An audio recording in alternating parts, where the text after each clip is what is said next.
Well, this is Basis 1, Part 4. And we have Sophia here. Sophia? Sophie? Yeah? Doesn't matter. Sophie. Sophia. Mm-hmm. Sophia. Well, we got Sophia here, and this is very important. We're now recording this during the lockdown. The lockdowns, which is Wednesday, the 28th? 26th. Wednesday the 26th of May. No, it is May. Well, it's good to know what I'm talking about. And again, a little bit of humour. And fine girl, how are you doing? Very well, thank you. And the main reason for coming here is because after a long period of time, you've managed to come and talk about some very, very serious and detailed things which are very closely related to James Casbolt's material and also other people's material and your personal experiences. Do you want to just give a quick summary as to what that was and what has been happening? Well, I was a victim of satanic ritual abuse. I lived in the same suburb as James Casbolt. I went to the same school as James Casbolt, aka Michael Prince. And where was that? We went to Deanfield School in Tilehurst. I lived just around the corner from where he lived, and but he went to the same school as me. He was about 2 years below me. I went to school when I was 14, 15, the last 2 years with my GCSEs. But he had lived in the same area as me, and he mentioned a road that was very close to both our houses. I also wondered if, when he mentioned snuff movies, if my abusers had been party to that particular snuff movie he was talking about, because my adoptive father was an amateur photographer, filmmaker, and he used to film and photograph pornography, and it got passed around the group as well. So I was wondering if that group were part of James Casbolt's group, as it were, and they were there when he was talking about that movie as well, if they were party to that. Also, my family had the family who I'm going to say purchased me, adopted me.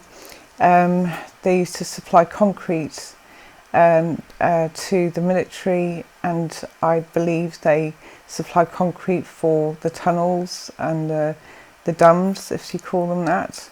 And they used to do that worldwide as well. And they also were into they were butchers, and they were into pig farming and making pork pies and pork products, shall we say. Well, what's the significance of that?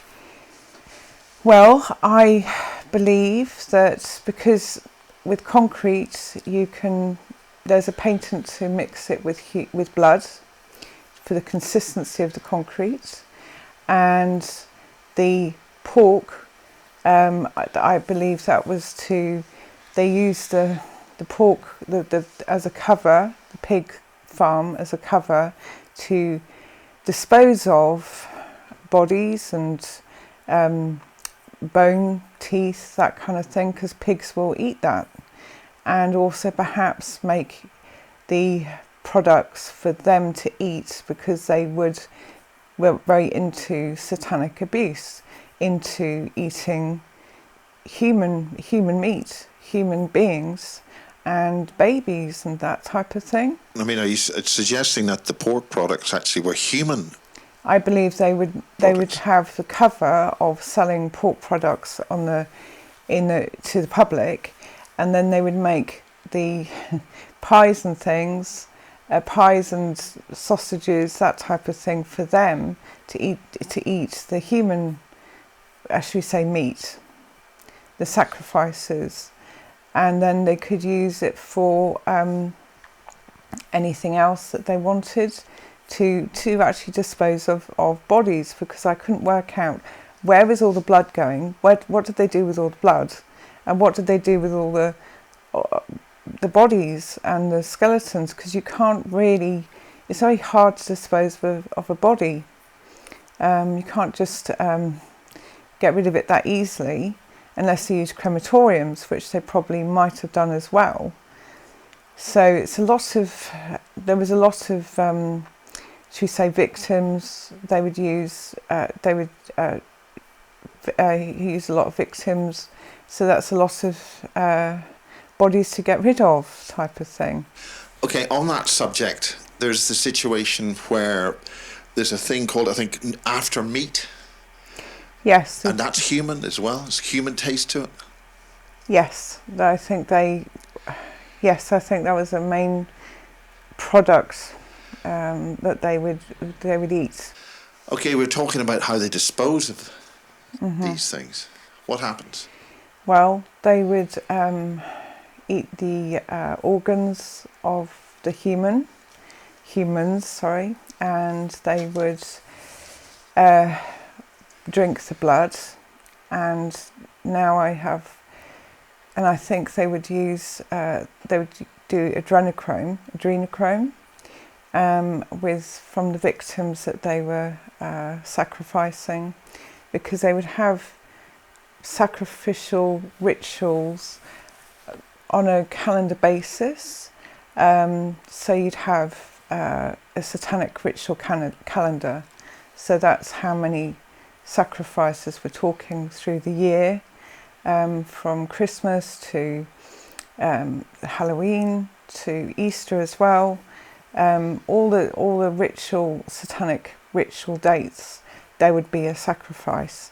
They'd also sacrifice, and they would get their adrenochrome for their rituals, and perhaps not always the satanic calendar either. It could also be just for high days and holidays, but their prized possession would be the adrenochrome, which you acquire from the adrenaline from abused children, or could be even animals, because they want the adrenaline, which gives them a rush. It's a very potent drug.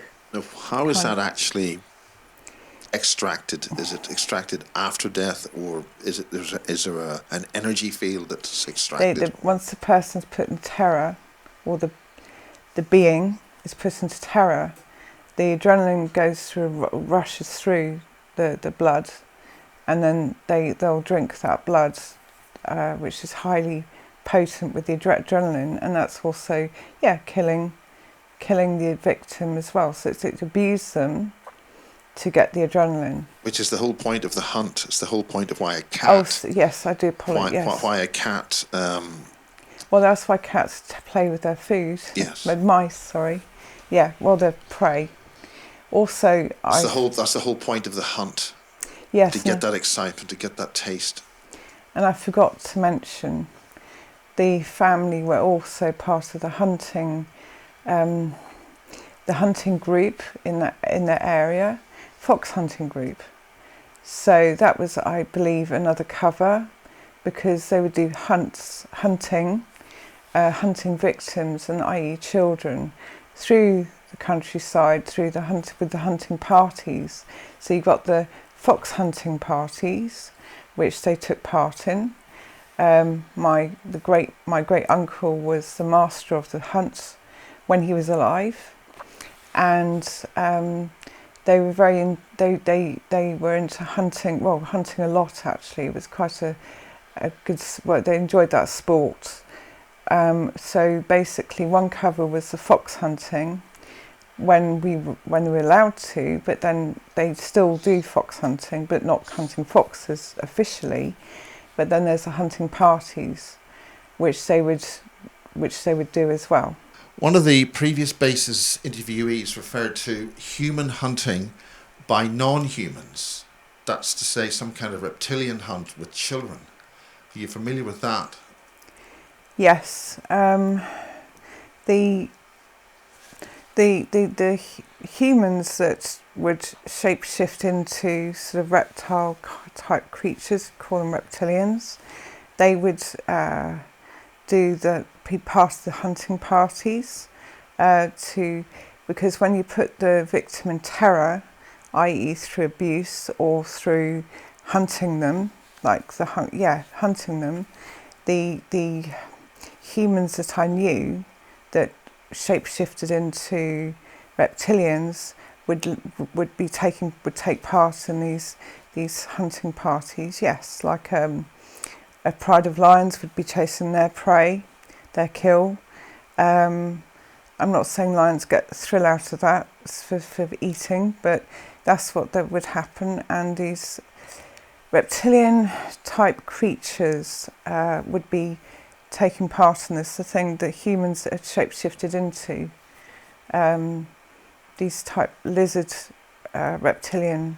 Now, when you say lizard are we talking Draco reptilian or think different types there? The Draco, it would be like lizard men and women. So it'd be like the lizard, the human would grow in height and become very muscular, very tall, but like a lizard human, like on V or one of these programs, the original V. I mean, the other V, the new V, they did turn into lizard type beings, as it were, yes.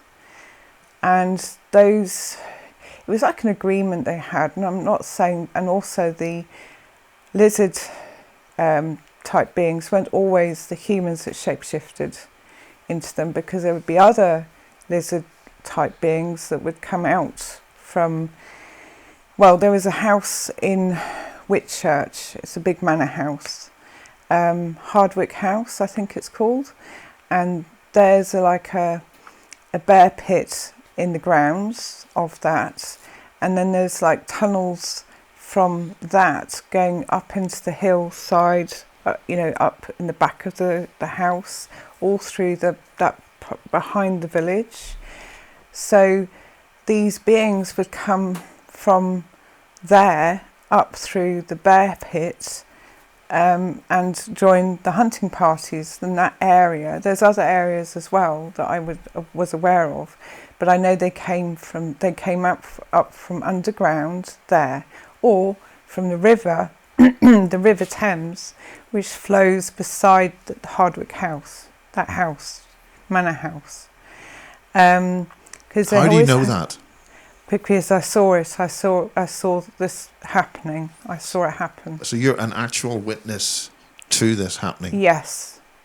There was tunnels that go from the hillsides behind Hardwick House and that village, Whitchurch on Thames, and the river flows beside the house. The River Thames beside the house, and then they would go back. They would either go back into the tunnels or go into the river.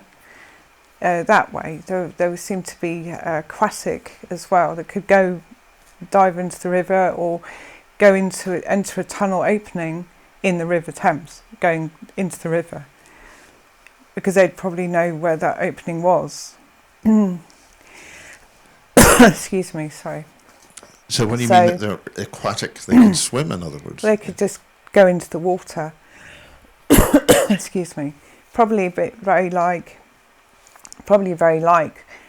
what we see as Loch Ness Monster. I'm not saying they were Loch Ness Monster shape, but they were like able to go in the water, swim underwater. Yeah, probably like a crocodile or an alligator.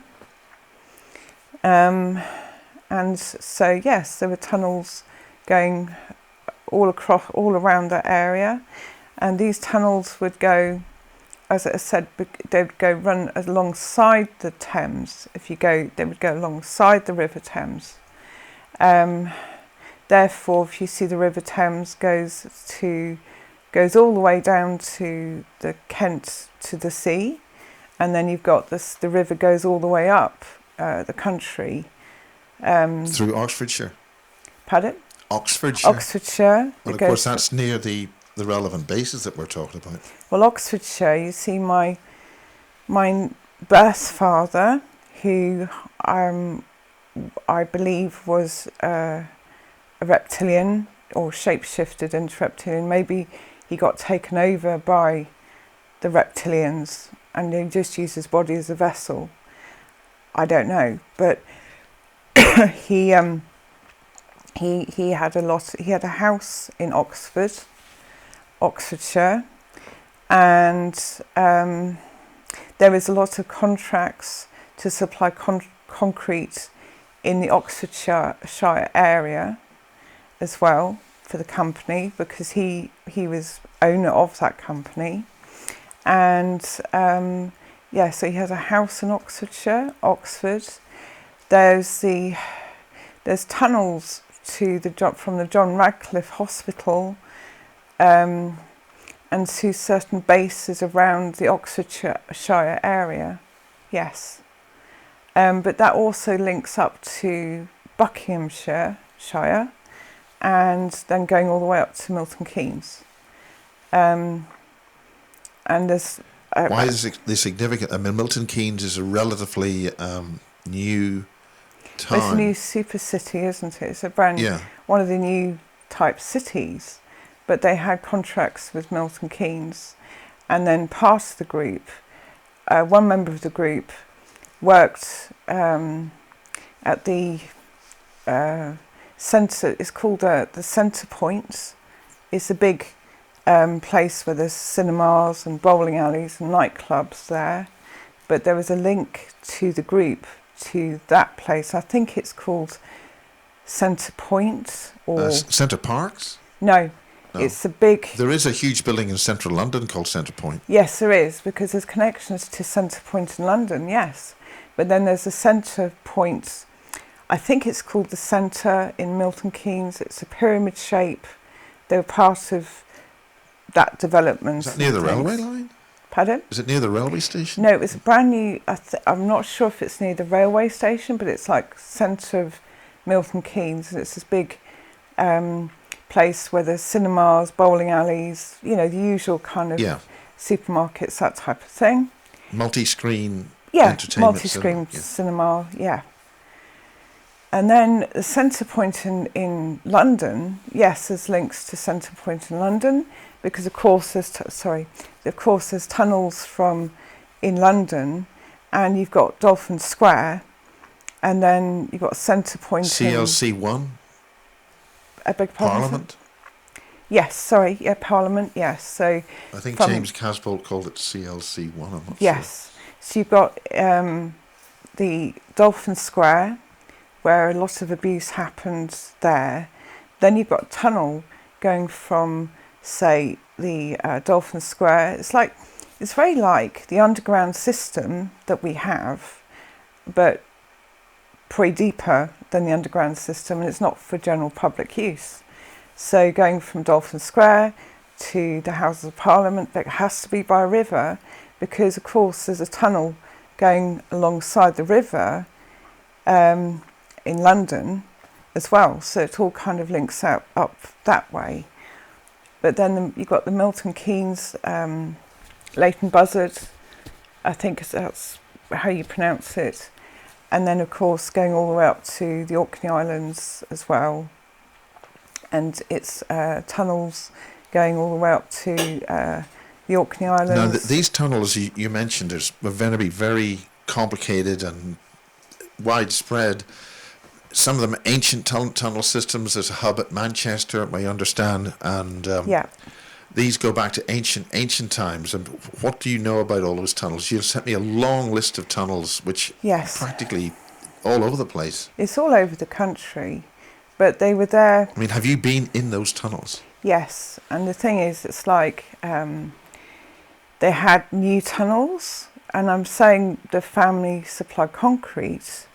But they were kind of the new tunnels that were being made, and how they dug these tunnels out was by laser.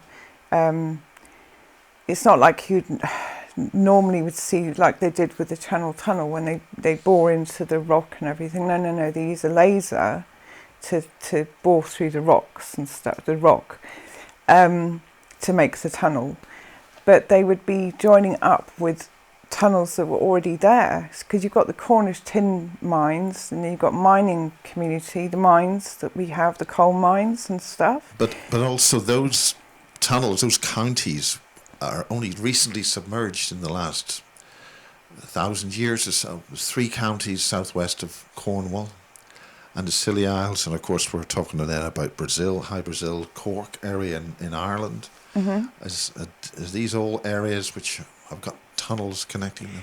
Yeah, there's tunnels in Ireland and Wales, going all the way across Wales, and then you've got to, and also I think you mentioned Brecon Beacons. The Brecon Beacons, definitely. You want to talk about all that stuff, and that's also where Julie Phelps is.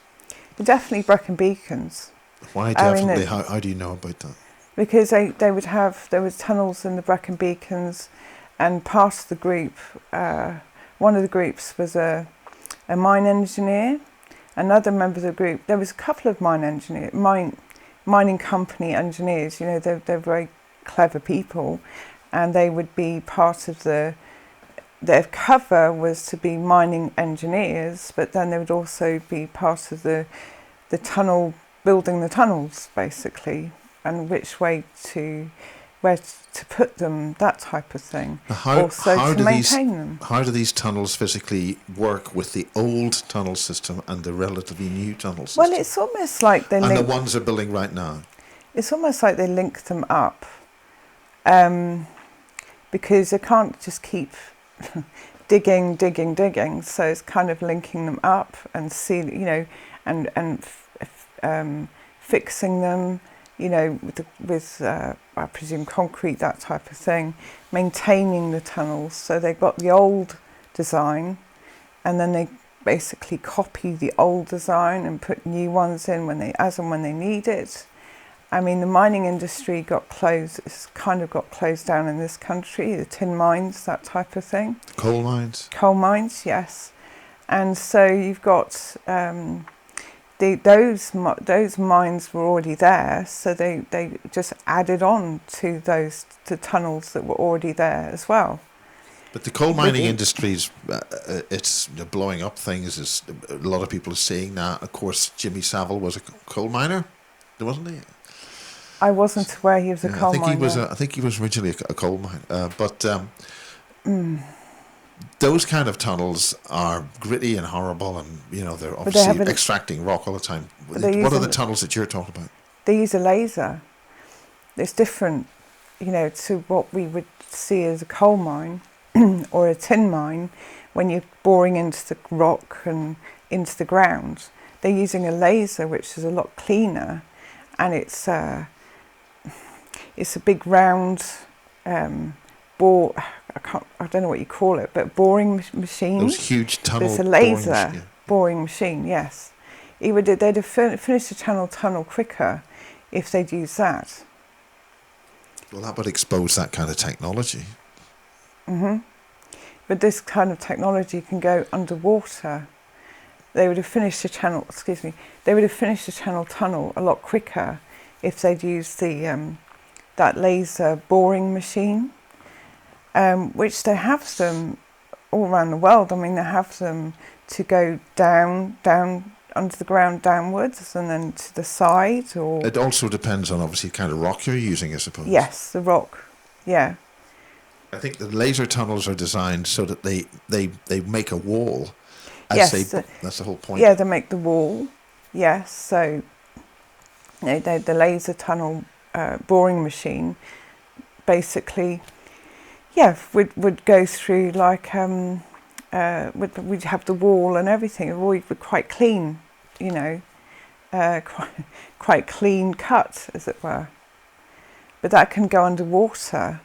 So you've got under the deep sea tunnels as well, going under the water.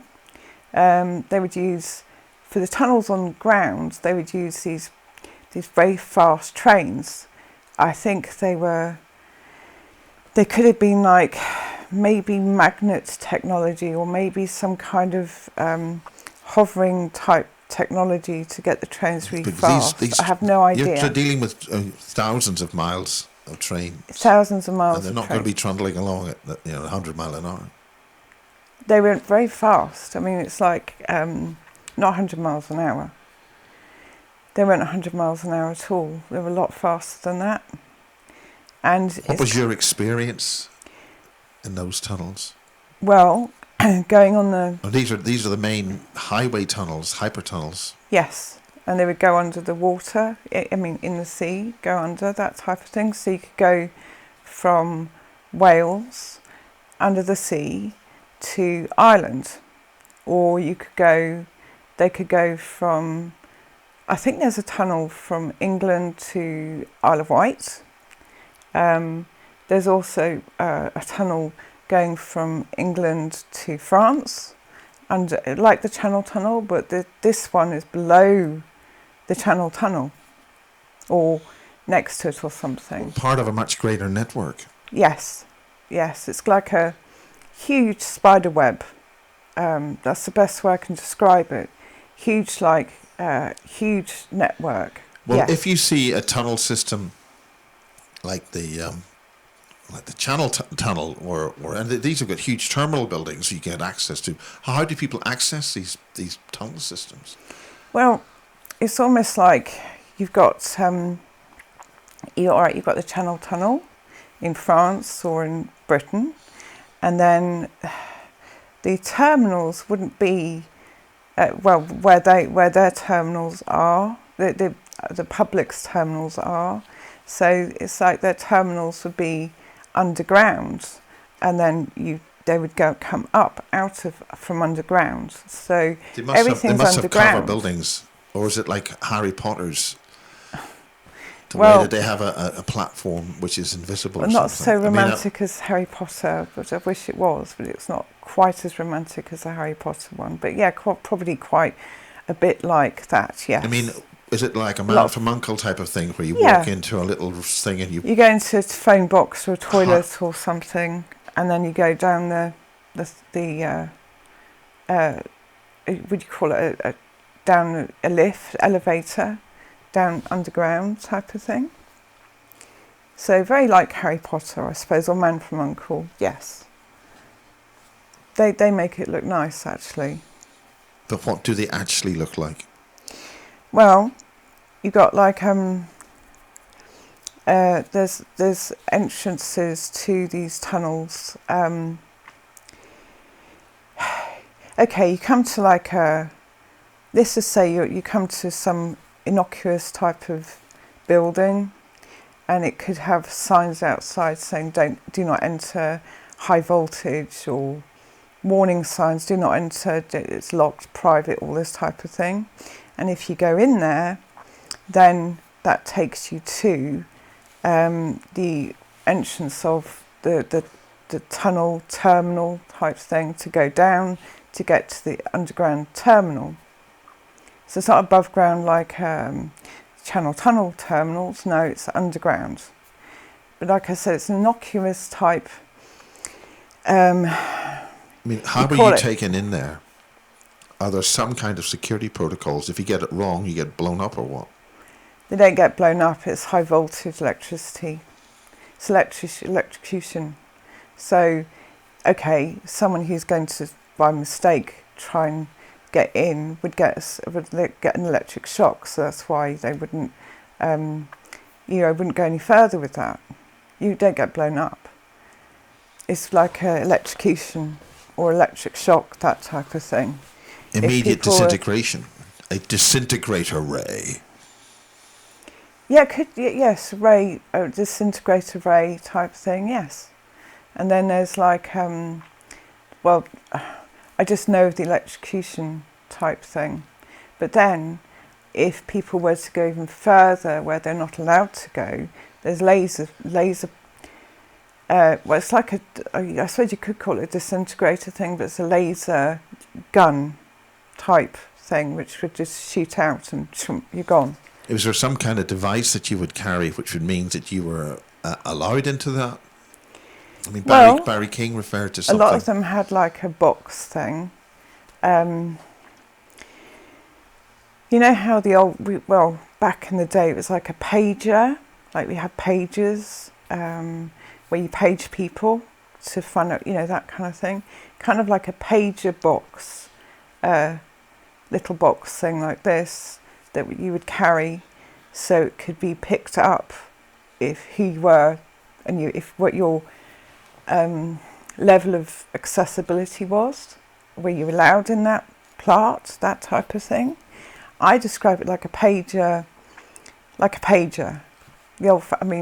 don't know what the pages are like now, but back in the day they were like you clip them on, that type of thing. This black, I'm calling it a box type thing, like a pager.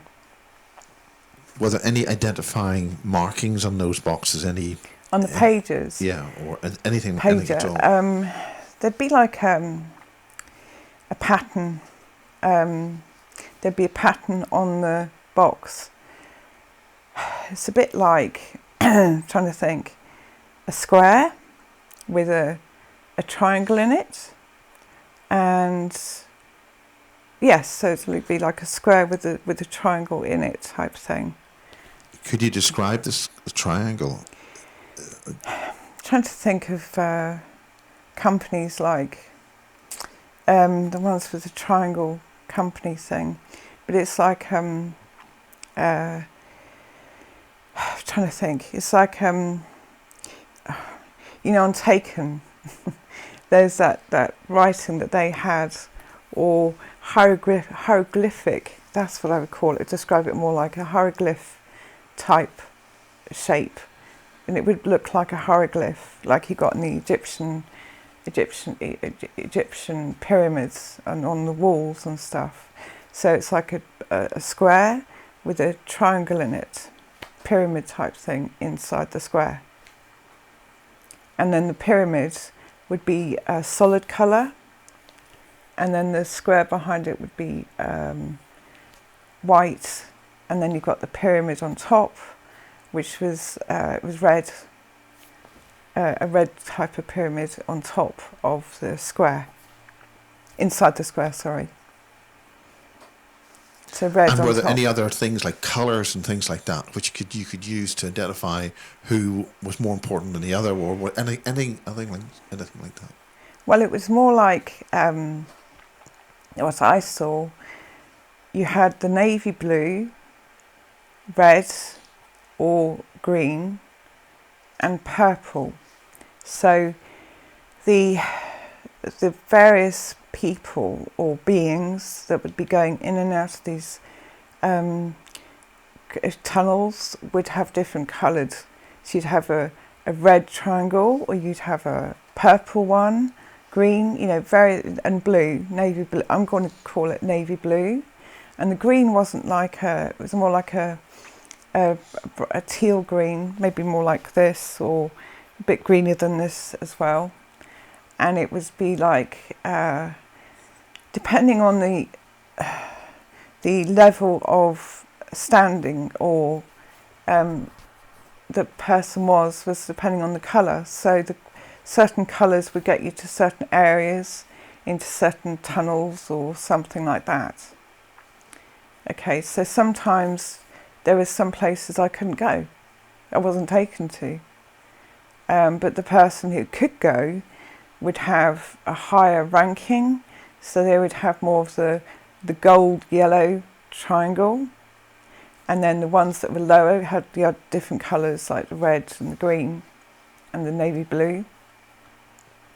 The gold ones were the higher ranking, and I was never taken to those places. The triangle was probably more like a pyramid triangle type thing. Was it something a bit which gave certain types of people access and certain? I mean, what were they bringing you around? They weren't bringing you there to show you the tunnels. No.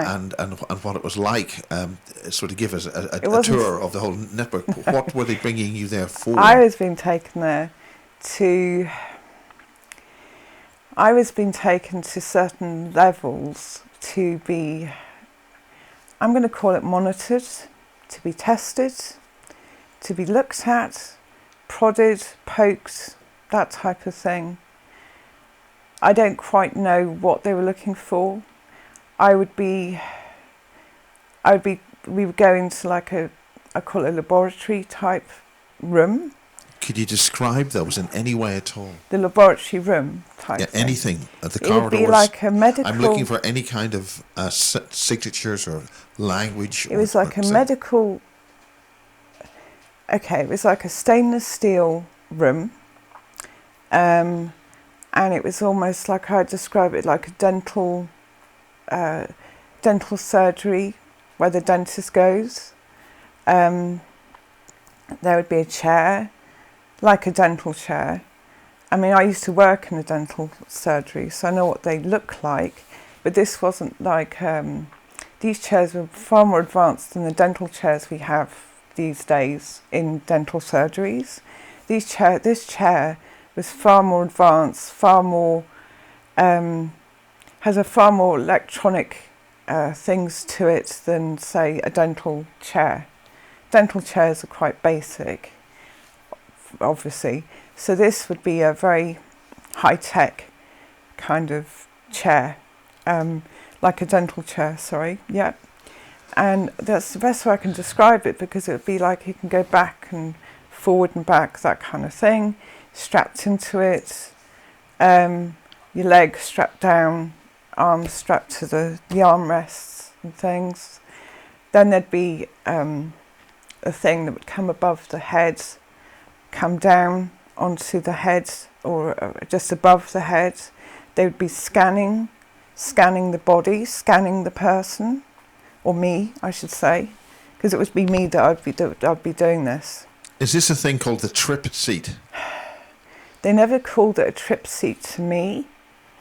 It would be just a chair, just get in the chair type of thing.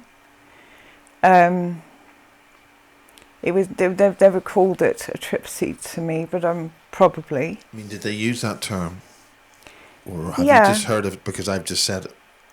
No, I have heard of the term before. You said that.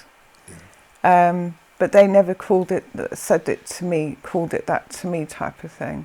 And then, you know the film The Flight of the Navigator, Yeah. where the little boy goes into the spacecraft and the inside is all silver and he sits in that chair, the navigator chair, with all the silver and everything.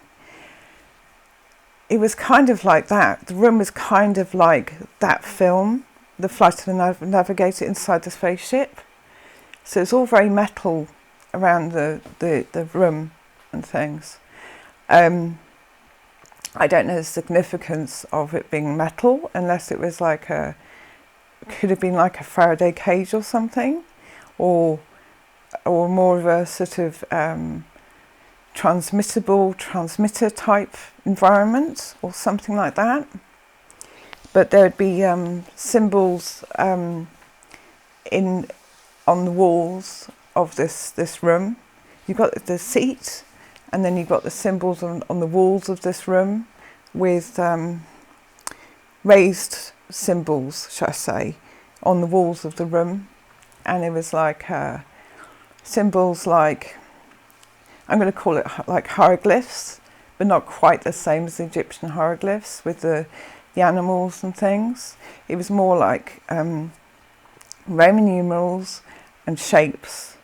That's the best way of describing it. Yeah, shapes and things. And you know, you've got a lot of logos for companies.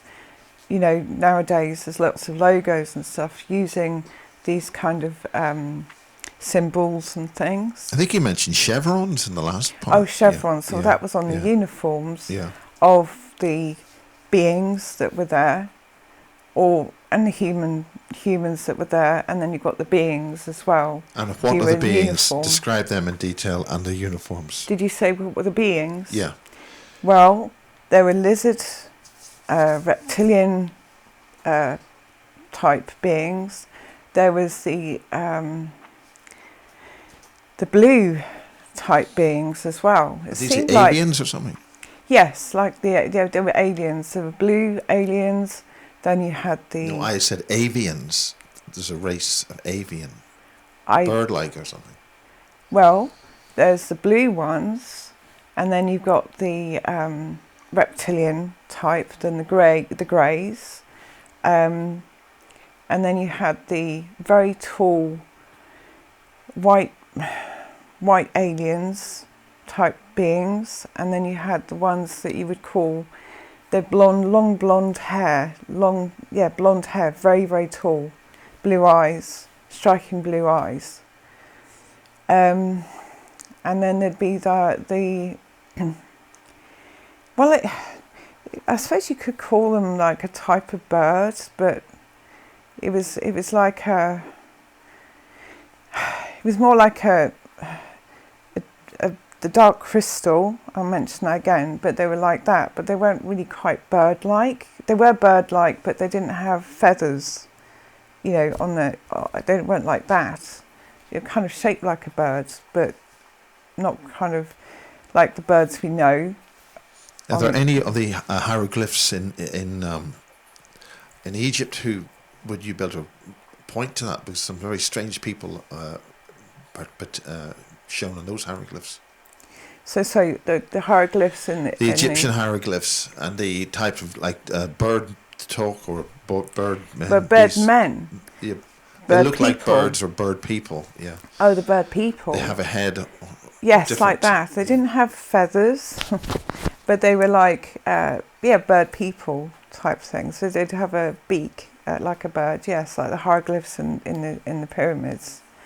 But then also you had the beetle type men, women, beings.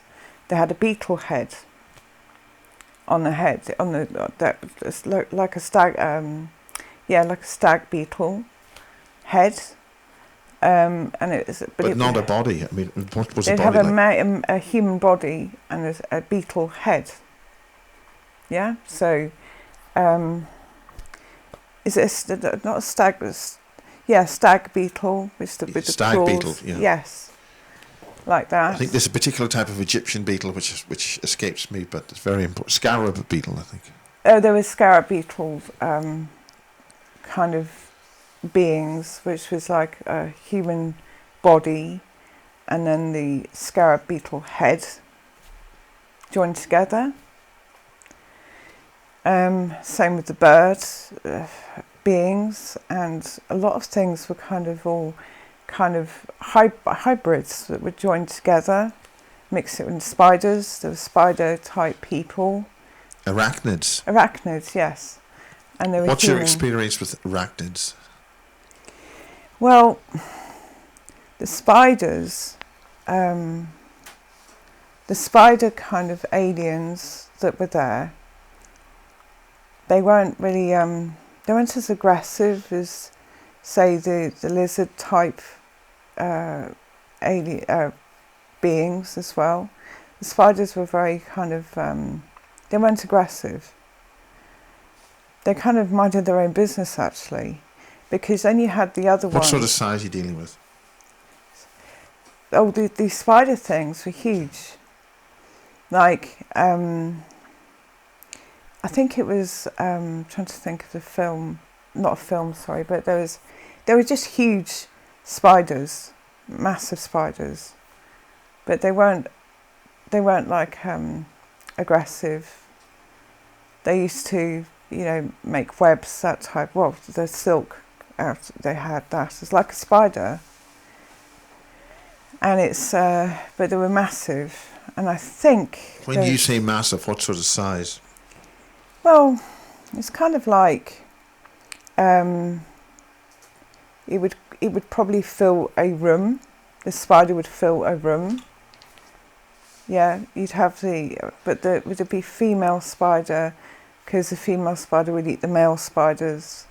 And if you've got you could look at Harry Potter, there was a huge spider in that.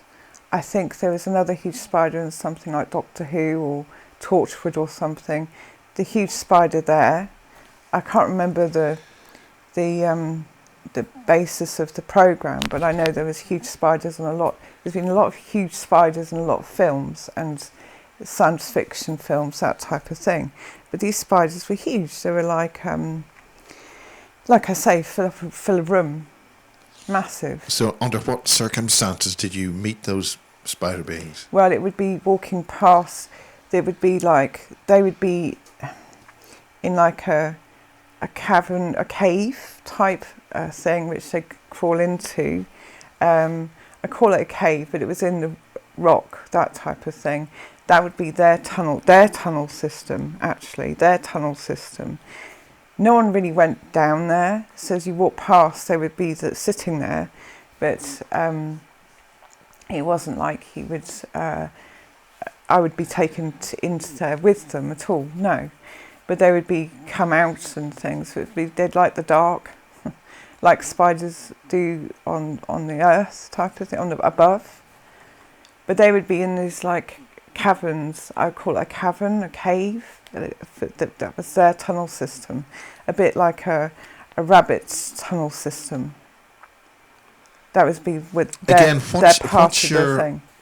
What is your raison d'etre? What are they doing? What are you doing there? What's happening with that regard? Well, I'd be going to the place. There's this clinical, like dental type surgery, medical room, all silver and everything. Then they put me in the chair.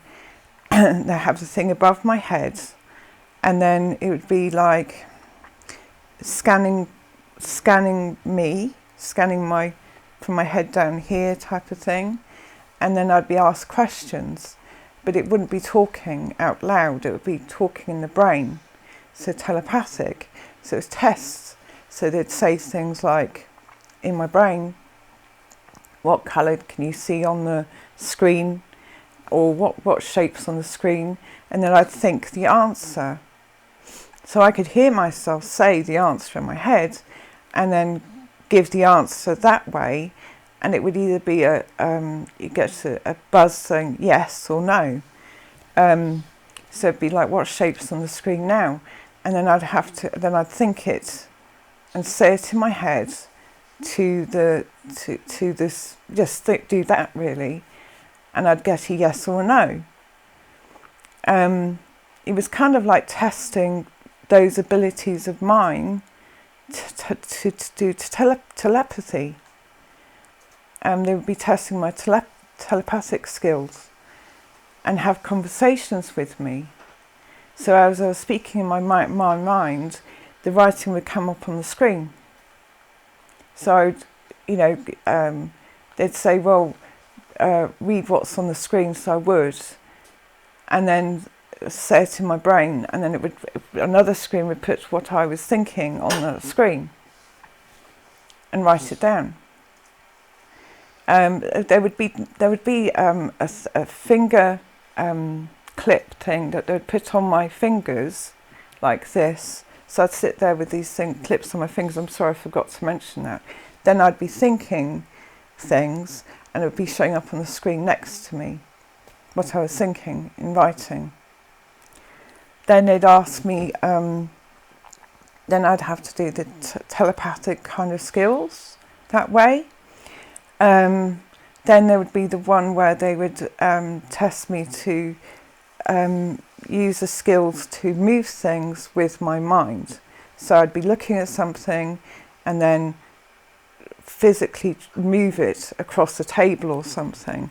I mean, that's not all in this dental chair thing, because that would be across the room. There'd be a table and a chair, and I'd sit on there, and then they'd ask me to, the word I've forgotten at the moment, they'd ask me to move stuff with my brain, looking at it, and get it to move across the table, or lift off the table, or bend. So bending metal, spoons, that kind of thing, with my mind. Then they test me for equations. Now I wasn't very good at maths when I went to school, but when I was there, I was really good at maths. they'd ask me equations, mathematical equations.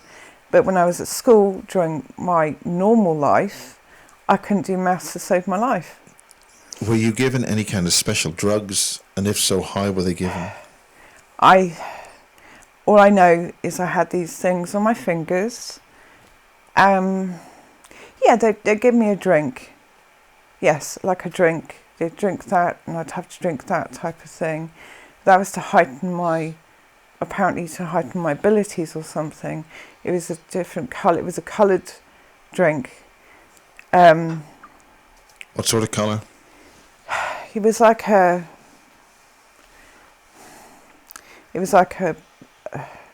more like a blue drink type thing. You could say mouthwash, only this wasn't mouthwash. It was to drink.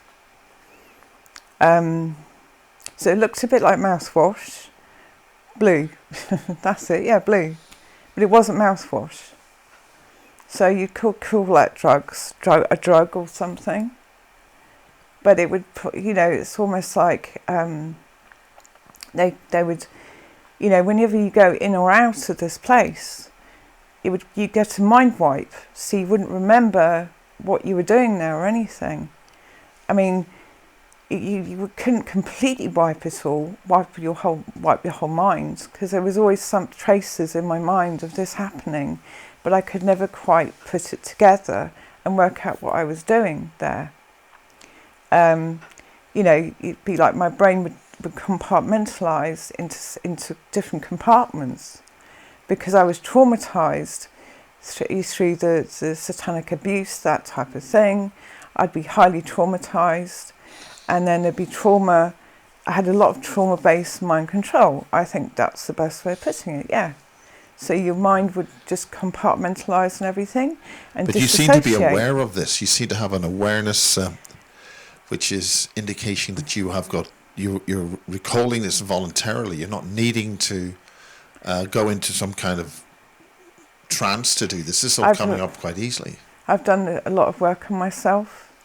I also studied psychotherapy as part of my healing. And I've been able to unlock things out of my brain that were put there through these programs and stuff and things. There was this I've been able to break it down. And funny enough, this is the ironic thing, my ex's natural father, who abused me, was a hypnotherapist.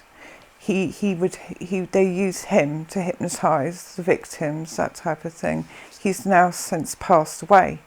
But he gave me a lot of therapy because he was a Freemason. He was in the same Mason lodge as my natural father. So they were both Masons. And he gave me healing because he wanted to make up for what he'd done. So he showed me, funny enough, how to, in a way, kind of break down the programming. Now I look back on it, it's like, oh, that's what you were doing, because he was talking about visualizing cupboards with lots of doors, and then to go into each door, open it, and then have a look at it, that type of thing, that kind of therapy. He was trying to get away from the group. He was trying to, in some way, but you see, they can't just get away. They can't just break away from the group. But he decided to heal me. So he gave me free healing and therapy. And as I said, he's passed away now. And his death was very suspicious. Such as? Well, he'd had meningitis before. And he survived that. And then he had a heart complaint. He survived that. Because he also did this healing type. He could heal himself. He could heal other people. Like my adoptive father healed himself from a very life-threatening illness with another group. They did a lot of healing the body, healing from illness, sickness, that type of thing. So so this man who had he did have a heart problem. He had got meningitis once in his life. Well, it's just that he died in his sleep. He was busy seeing a patient, a client, and then apparently all of a sudden he just fell asleep and just passed away. I just feel it's a bit suspicious, because that week before he was helping me, and he was telling me in private, in a consultation, how he wanted to get out of the Freemasons, get out of the group and leave. But he wasn't allowed to. He told me this. And the week after that, he was dead. So whether they recorded that conversation he and I had, I don't know. So what sort of, I think we've run for about an hour on this section. Maybe that's a good point to end on this one. We just have a little bit of a break. Is that okay with you? Yes. Okay, well, this is basis 4, section A, and this is basis 1, part 4, section A, because I want to split these things up into something which is a bit more manageable. Thank you for coming on this part, and we'll just have a quick break. Bye for now.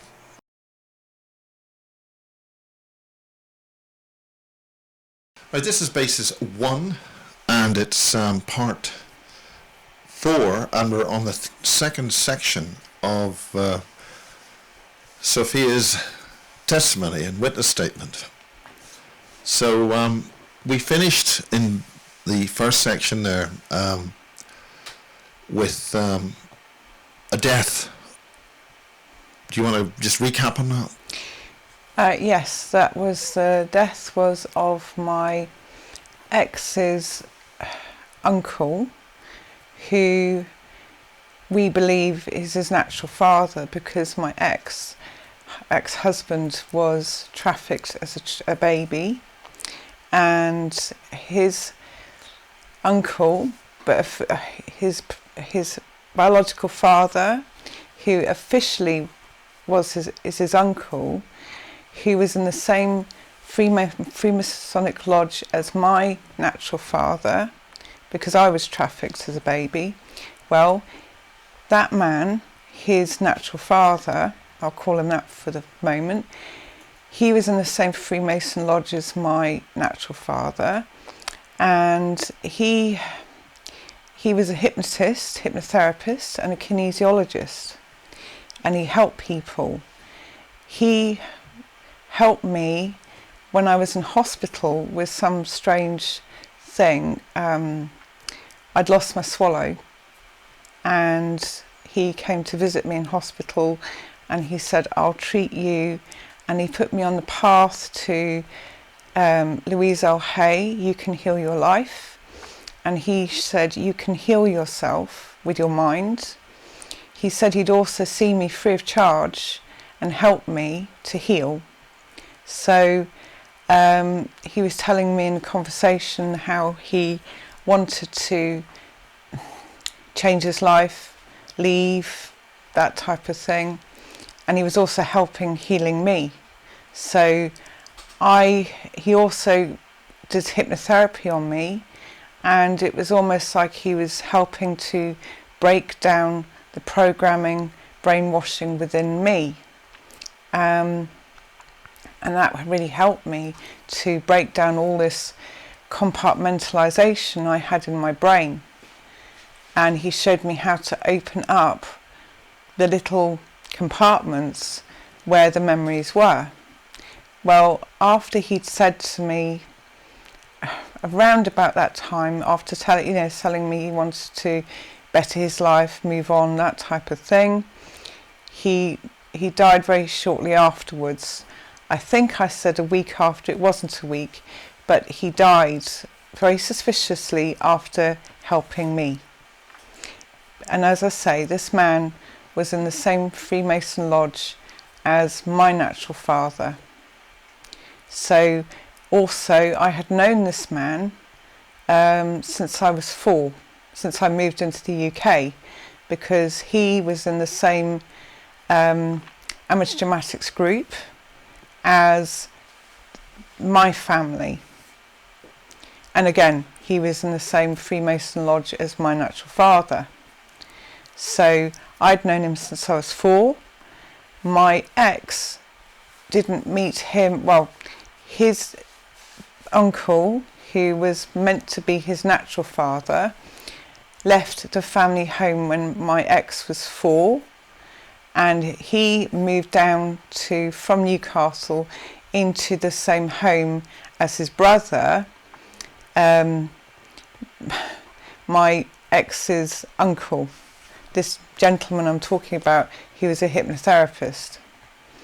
So yeah, he just died for very suspicious very suspicious circumstances. He was treating someone, and apparently he just fell asleep and died. He wasn't an old man. He wasn't 90, 80. No, he was more about 62 maybe, 63 when he passed away. And I think it was more a case of they wouldn't let him go. They wouldn't let him go get out alive. So he passed away.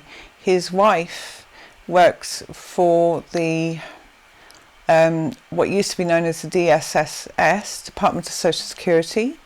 She was very high up, and I believe she had tabs on me through my national insurance number. Plus, I believe they were using my records, my national insurance number, to cover up all the children, babies that were being born when these girls were being impregnated through abuse and things, because they didn't eat all the babies, but they would have some children that they needed to pass off, all with this child trafficking and everything. So she would meddle with the records and attach children to some of the girls that were available through their national insurance numbers. And the reason I think this is because I got a phone call from the Child Maintenance Service, I think it was the CSA, demanding that I pay for a child that I supposedly had. And I hadn't had a child at that point. I wasn't even married at that point. No, I was married, sorry. I'd just got married, and they were demanding money from me for a child I'd never had. I'd never gone into hospital and had a baby, and they were saying, well, I owed this amount of money, I think it was £10,000, and this baby was born, I think it was like in the 1990s or something, no, 80s, sorry. And I was like, well, I haven't had a baby, and just show me where this baby is and what age it is and what gender it is, and we'll see about me paying for this child. Then it was like, oh no, it's a mistake. And I believe that she was using the national insurance numbers of certain people, the victims of, say, the village, and attaching the children to these names. And I think this was a big mess up, and suddenly this came to me. So all of a sudden I had this child that I didn't have. I know that sounds very convoluted, but I think that's what it was. That was all part of putting children through the system that are being born in these tunnels or clinics or something where these girls are being abused and impregnated. And sometimes maybe not all the children are aborted, and also sometimes maybe they just use them for money, cash. They sell them and have them adopted, put through the care system. But as long as they've got a birth certificate and a mother with a national insurance number, they can just pass them through the system. So that's what I believe, that this lady was very high up in the Department of Social Security. So that's part of that as well. It's better explanation of where these children are coming from and who they belong to. Meanwhile, they belong to no one. Perhaps, you know. So that was that part. Sorry. So yes, so that was this gentleman. Like I say, he was a hypnotherapist, and I believe he did a lot of the abuse. They used hypnotherapy on the victims during the abuse. So, or the mind wiping, as I call it, to wipe out the minds. Apparently, I'm a very good candidate for hypnotherapy, for being hypnotised, and I've been to many. I went to a hypnotherapy show, and the hypnotherapist on the show, was on his stage shows, he tested me and he said, "You're an ideal candidate to be hypnotised." In what way is there a test for that? Well, it's like he did something. There was a group of people, and he did some kind of hypnotherapy there to test them, and like there'd be six of us, and he'd look down the row and he'd say, "Yeah, I'll have you are ideal candidates," and he sent the rest off the stage. But it was funny how he picked me, knowing my past and knowing that this man was the hypnotherapist who used to hypnotise the victims of with all the abuse and the satanic abuse and all those rituals, that type of thing, and again with the hunting parties, and you know, and also, like I say, mind wiping people's memories, and so yes, so that was the connection with them.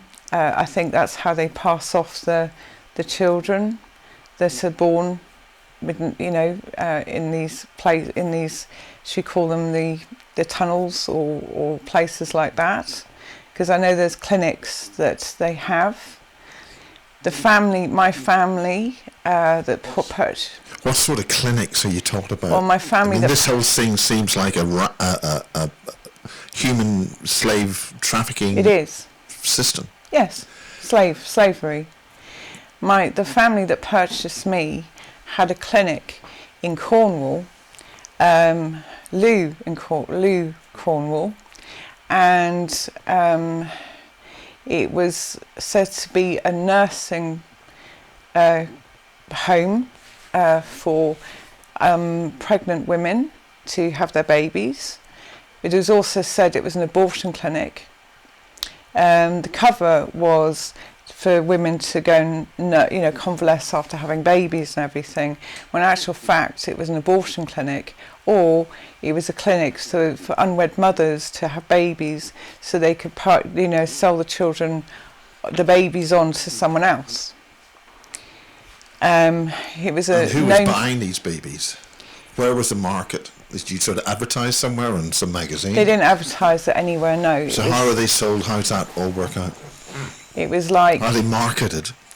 They didn't quite market it like in magazines or anything. It was who you knew. But there must be a way of choosing, I want that baby, I want this, and I want a specification, and how is it ordered? It was and mainly function? for children that were being used for, like you had in the convents and in Ireland and places like that, where...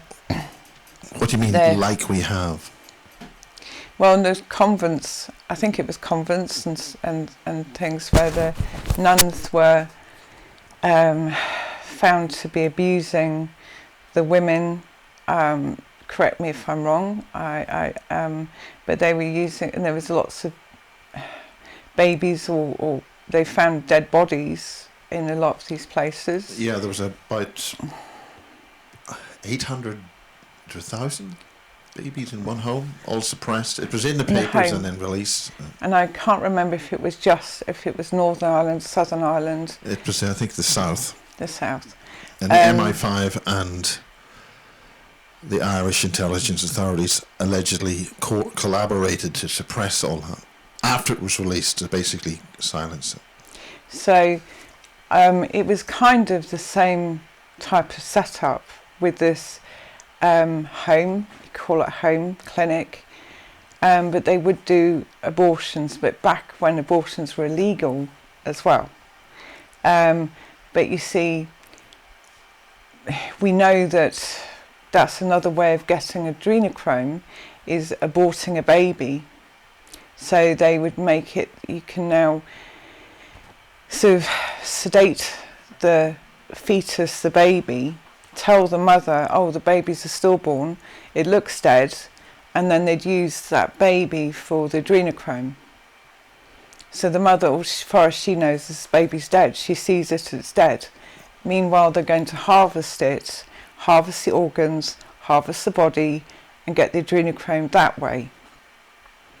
And I believe. What about loosh? The loosh of the energy field of the children. Well, and the humans. they loosh. If that's the correct way of saying it. The loosh is a very, very important, because it not only feeds the shape-shifting human aliens, it also feeds, I believe, the reptilians, all the kind of aliens, species, beings that we have on Earth and perhaps above the Earth and in deep underground. It's energy. It's all about energy. So you have a baby being traumatized in the womb and then aborted. That's quite a lot of, if you like, energy, loose energy. Anger is another one. And then the mother who's all upset because the baby's died, that's loose. Fear is another thing that feeds the loose, creates loose. And of course, then again, it creates adrenaline, which you can drink, or you can inject, or drink in blood. So yes, and I think with the home in Cornwall, Lou, the place is called Lou, there is like a tunnel system from going under the sea from Cornwall, from that way, tunnel system probably into Europe, or could even be going to America, wherever, or even up to Antarctica. But all along the coast of Britain, there's probably tunnel systems going to all sorts of directions of the planet. So that's a good way of transporting these children that are babies that are being born. So you're saying who orders them? Well, it's probably the groups that put in an order, and then they transport these babies through these supposed tunnels. They're not sort of submarine systems. Or submarines, yes. But I mean, do you have any personal direct experience of all that? I mean, do you have something which you can materially define as your personal witness, as this is a sort of a witness statement we're doing here? The submarines? Yeah. Yes. There was this submarine. It's not like when you go to somewhere like Orlando or in America to the SeaWorld or something, and there's this like submarine thing that you can look out the windows and everything. A submarine we're looking at is more like a torpedo missile that goes shooting into the sea from the ship. Are you talking little mini subs? Yeah, mini subs. Yes, more like a torpedo. Probably not as enough for humans to sit in, but inside it's more like inside these subs, if you could like, is like. But they must have a very short range. Well, as I say, it goes very far. It's like the trains. The trains go in these tunnels and stuff. These submarine pod things are very fast. Yeah, not like our clunky submarines that we have, that the navies have and everything around the world. No, these are much more, not as clunky as that. What do you mean by much more clunky? Streamlined. Well, the submarines we have with the navies and things, they're very big, cumbersome, noisy, and of course they've got to hold lots of men or women, and missiles, that type of thing. So we're not talking like a submarine like that. We're talking like a pod thing. Have you seen the Star Trek, like an escape pod thing? like the torpedoes, photon torpedoes they have in Star Trek? They're sort of more of a streamlined. I haven't seen them, but what I mean, saw... is it like something like a streamlined coffin thing? Yeah.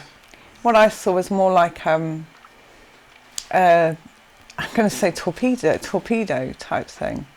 Missile thing, very streamlined, just cuts through the water. Yeah, it just cuts through the water. Like the submarines that the navies use, are, like I say, very clunky and metal and things. These are very more like But I mean, how do they get powered? I mean, how do these things actually function? I'm looking at it from an engineering point of view. Well, you obviously the range can't be that far if they're going to do that. When you say the range? Well, I mean, they must be going to some other local environment somewhere where, you know, there's a bigger submarine or something waiting just offshore or somewhere.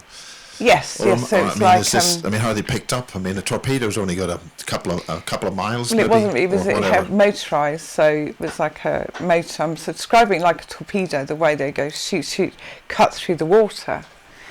But obviously, it was a bit more. It was big enough to hold people in, and. I mean, one or two or what? Lying well, down, it was like you'd have seats in there, so you'd have three this way, opposite each other. Yeah, again, like a decompression tank that you have when divers decompress from diving. Yeah.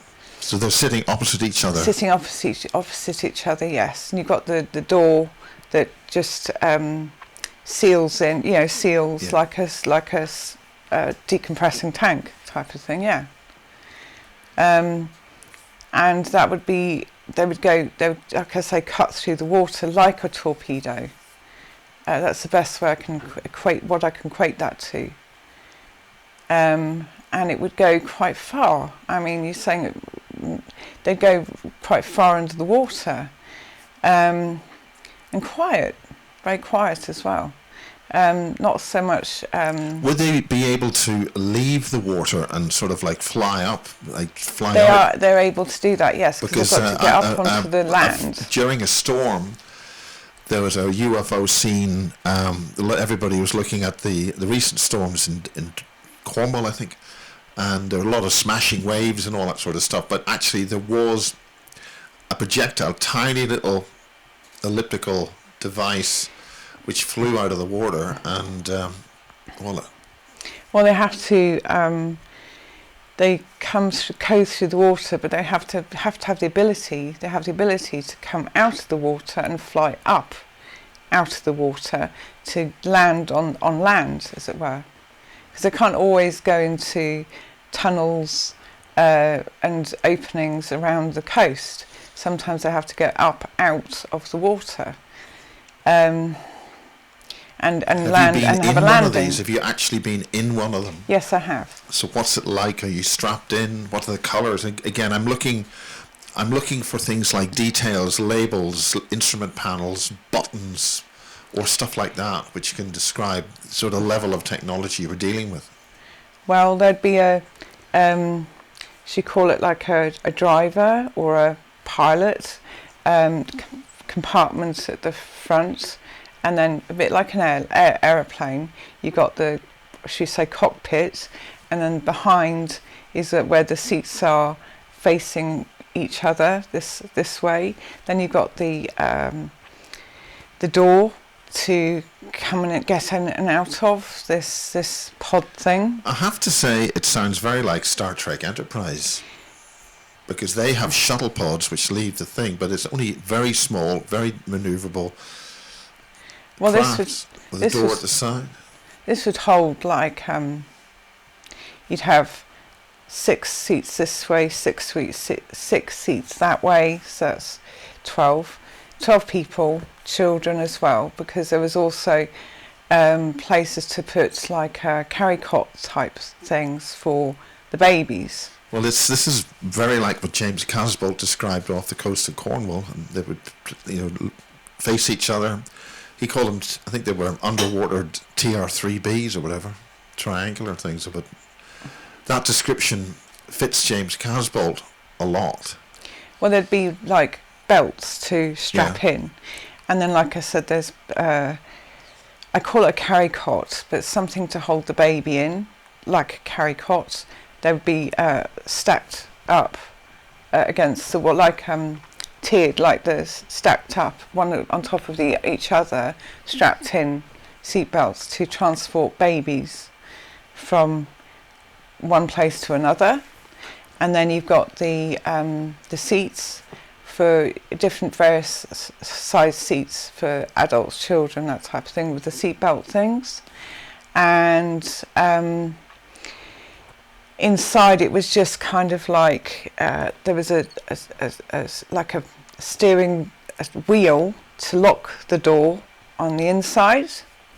Like I say, decompressing tank thing, and labels and things. It was more. Were there labels in German?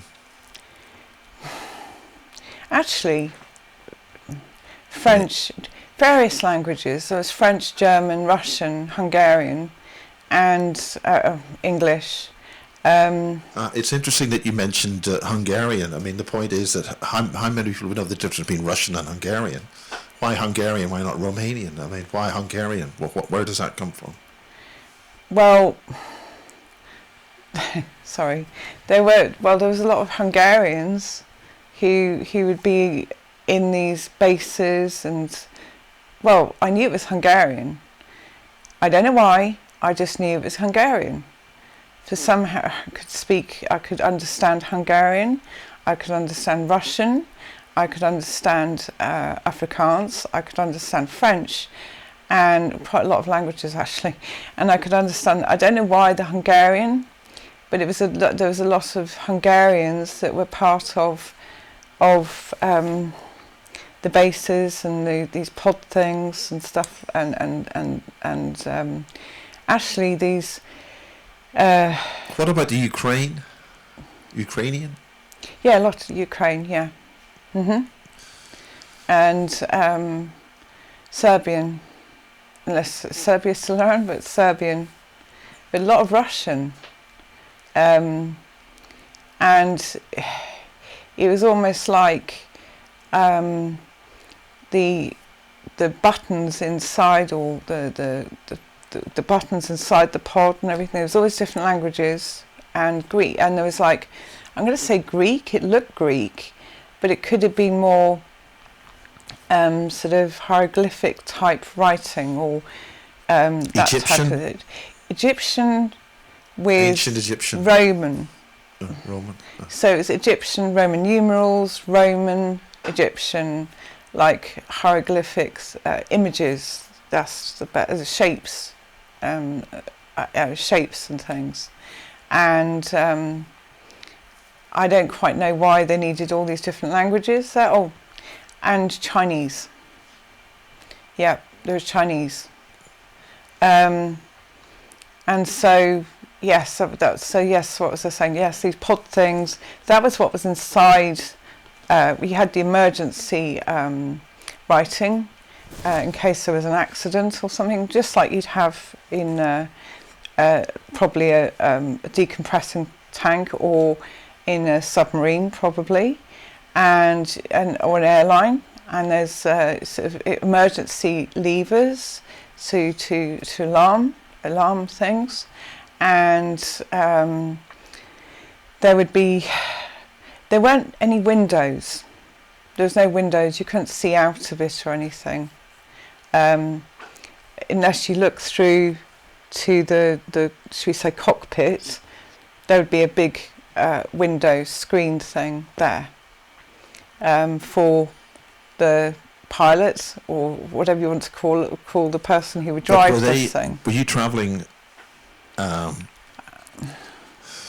in tunnels and then leaving into the wider ocean, or yes, were you flying? Could you see flying, or did you see stars? Was it capable of star flight? Yes, it would be. There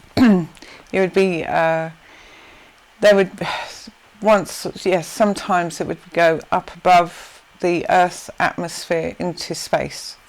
Yes. So we're not really talking about a torpedo with propellers at one end. No. It's more like a pod thing. Which is why but I it cuts through suggested the water like a torpedo. the Star Trek Enterprise series with their pods. I haven't seen that one. Yeah, it's worth having a look. There's a lot in that. The only thing I can think of is like Thunderbirds. I know it's a puppet show, but don't they have like a submarine type thing that they have goes a into the yellow water one. and comes Yeah. out again? Thunderbird 4. Or is it I don't know. One of them. Well, there's a lot in those TV series. Jerry Anderson had a lot of stuff in there. Mm-hmm. People should look at those, bearing in mind going back to the 1960s and 70s. And he did do a whole series on UFO. Oh, right. He did a series called UFO, and again, that's repeated along with the series V and Sapphire and Steel on the Forces Network. Right. Because it's like that's the best. I haven't seen the Star Trek. Did you say Star Trek? A Star Trek I haven't seen the Enterprise. Star It was Trek. a series from 2001 to 2005, and there's a lot in that subject. There's a lot in there. I haven't seen the pod things you talk about, all the submarines that go under the water from Star Trek. Well, they're the pods which they use to leave the Enterprise to go down are that sort of size, and bearing in mind a lot of the other material in Star Trek Enterprise, that there's a lot in there, including the detail in the reptilian and insectoid creatures, which are the other types of ET. There's a lot of detail in there, as if they've got it from somewhere real. Mm-hmm. So, I mean, they would. What was it I was saying? Yeah, sorry. So that would be the submarine sub things they were using to get around the planet and go outer atmosphere above Earth. Okay, and probably the moon. What can you tell us about the moon? Well, you know wormholes through space and everything. They do exist. There are kind of like tunnels going into space. I think it was Hawkins who said about, is it wormholes that you can travel through. That's not a lie. You can travel through a wormhole in space to get to the different planets, like, I don't know, Mars or Moon, that type of thing. I do believe there is a base on the Moon. What makes you think that? Because I have memories of going on the Moon. I know it sounds strange, but I do have memories of going on the Moon, and then I have memories of Mars. I do have memories of Mars. Being on Mars. Give us some details. Give us some details about those two different places. Well, it was like going through what I'd say the wormhole. You see diagrams of it on television and movies. I'm looking at what the mountains look like. Is the atmosphere there? What colours of the sky? All of them. I'm talking about the moon as well, because it's meant to have an atmosphere. Right, moon. From your perspective, what did you actually see? From my perspective, has an atmosphere. In a way, it's almost like it can't. It's like you have to. It's like it's not like he's got like Earth atmosphere. It's a bit different to that, because it's like on the surface of the moon. Because really, you have to go into the moon. So on the top, there's nothing, but if you go in, that's where you can breathe. That's where you can live like you would on Earth. And what's the colour of artificial atmosphere? What's the colour of the rock? What's the colour of the magnificent devastation, as I think Neil Armstrong, Buzz Aldrin referred to it? What, the moon? Yeah. Sorry, I didn't quite understand your question. What's the colour of what's the colour? Like, is it basically all a blue circle cement all spread around the place? Because it was shown on the TV and the lunar stuff. It's basically everything monochrome, grey, like It's cement. But it's not as there grey are as talk of other colours there. it's not as grey as cement. No, it's there's all sorts of colours. We can't pick it up. Well, we're not shown these colours, but it's all sorts of colours. But what did you It's witness? like multicoloured, as it were. You know, it's not like just all grey, dead. No, there's like greens and blues and things like that. You know, and In other words, like a rocky landscape in the Rockies or mountains here, or what? I'm trying to think about on Earth what would equate it to the moon. Yeah, more like a desert terrain. Well, the Rockies in America, that kind of thing. When I lived in Oman, now their terrain is a bit more like the moon terrain. Oman, there's you've got the desert, which is really, really hot. There's lots of mountains in Oman, and I'm going to say it's more like that environment. To equate it to Earth, maybe not so much the Rockies, but more like what I say Oman, with which you could say Middle East then, because I've never been to Saudi. An arid mountains. Arid mountains, yes. As opposed to the Rockies. Oman is very different to the Rockies, yeah, because Oman is very Arab well, as the well. Rockies is wet. You've got Yes. Oman is definitely not that. It rains once a year or something. I mean, can you walk around on the surface, or do you need a? Well, it seems you go in, so it's a bit more. But are we talking clunky spacesuit stuff, or just a thing No. with a minor? No, there's nothing like that. No, and it's Basically a heavy tracksuit with some kind of oxygen gear, or what? Or do you need that on the moon? It's like you see, you go into under, it goes through a door. Well, not a door. Goes through a thing, and then An airlock it's like or something. Airlock, yes. Sorry, yeah. You go in there, and then in the middle, in the centre of the moon, that's where the environment is.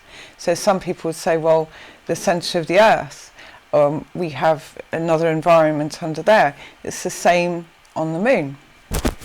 Yeah, it's the same on the moon.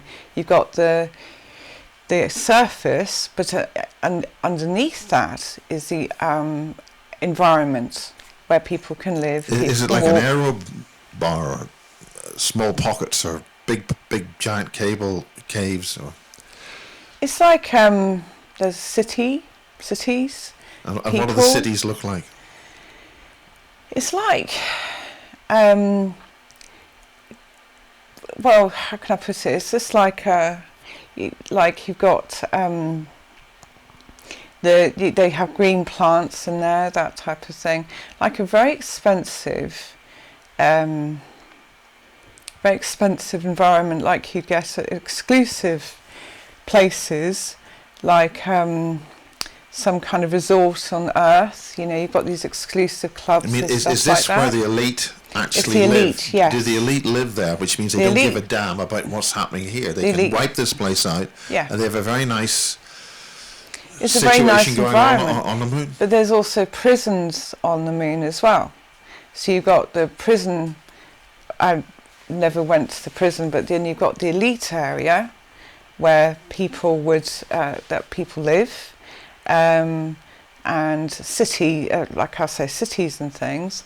And then you've got like there's a prison part of the moon where people are kind of go there as well, sort of thing, off-planet prisons, if you see what I mean. And So what you've sort got of other? half and half. The dark side of the moon is where the elites go. You think it's all dark, it's not dark, and that's where all the art, the life is, and the prison part is on the other side of the moon, not the dark side of the moon. In other words, the side of the moon which is facing us. Obviously. Facing us, yes, facing the Earth, and it's very high tech.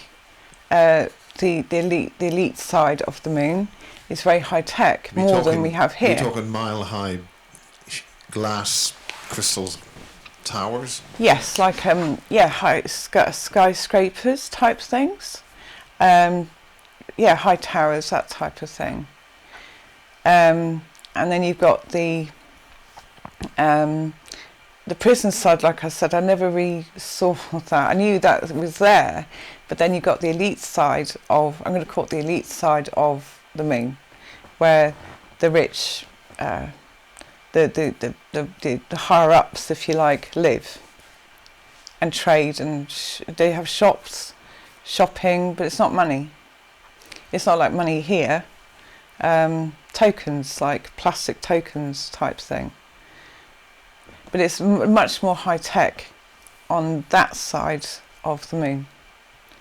So, the elite side of the moon. Sophia, what I want to figure out here is, are you daring to suggest that what we've been shown on the TV and on the movies about the moon is not quite what you say it is? No, it isn't. This is not what we're led to believe. I mean, why do you think we're not going back there? Did we ever go there? Probably not. We mean probably not. We don't want to have probables here. We want to have definite. No, I don't. No, that landing was false. It was a cover to make people believe that, oh yeah, that's what's there, to hide the truth, because they've been going back and forth from the Earth to the moon for what, centuries maybe? I don't know the time frame. So the moon landings, if you like, is just a false representation we're of the dealing truth. with something right now where we're dealing with disclosure. It's all happening. There's the Pentagon giving us all this information, like the tic-tac-toe, what do you call them? Those little objects. Are you suggesting that, the tic-tac? Are you familiar with those UFOs? The tic-tac-toe UFOs? Yeah, the little small things. They're a little like the sweets, the breath fresheners. Oh, yes. Tic-tac. Mm-hmm. Except tic-tacs, those yes. sort of things flying around. Mm-hmm. Are you suggesting those sort of things are like what your pods were talking about? Yes. Mm-hmm. Yeah, pods. It's you see, the pods can be faster. Yeah, these tic-tac things are flying around like blazes. They can fly faster. The big story in UFO thing. That's so. And they use up less energy. And it's like it's a different type. How they're powered. It's not like fuel. It's more like a Tesla type energy. It's kind of like energy, using energy from the perhaps magnets. It's all about magnets and things. But, you're not a skilled engineer who would know what these things are. I mean, could you tell us what it is if you knew it, or if you saw it? What I saw, it was I just knew about the magnet energy because they used to talk about it. My family. I think there's a technique called maglev. Yes, my family used to talk about the magnet energies, that type of thing, because don't forget they had that laser drill to drill through the earth and tunnels, that type of thing. They use lasers, lots of lasers for things as well, but it's all to do with the energy and the magnets, magnetic forces or magnetic energy around us, magnetic energy from the sun, and I don't know about Tesla, if that's what he had kind of developed. I don't know, but it's almost like there's a patent which has been suppressed for 120 years, which involves a turbine and a compressing set of discs which spin very fast, and that takes water moisture from the air and runs it on a cold steam principle. Mm-hmm. And we've had guys from Plymouth that talk about that. Right. But I don't think that would necessarily be what you're talking about. I don't think it's.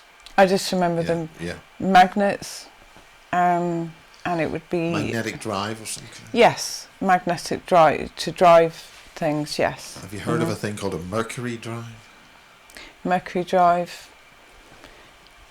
I haven't. Mercury engines. No. No. Okay, well, this is about your personal experience, your actual personal experience. There's a film called The Men in the Moon, which was, I think, made in the 60s. That shows, they use some kind of magnetic or gravity drive in the sphere, but the point is they illustrated the things about underground, in the moon, air, all that sort of stuff. Oh. And it looked like a dinosaur, an ancient world like that, with the big creatures and things like that. I mean, is there anything like that? Are you talking about? What, the creatures? Yes, creatures. I mean, animal life, big creatures. Yeah, because it's under the surface of. So it's full of life.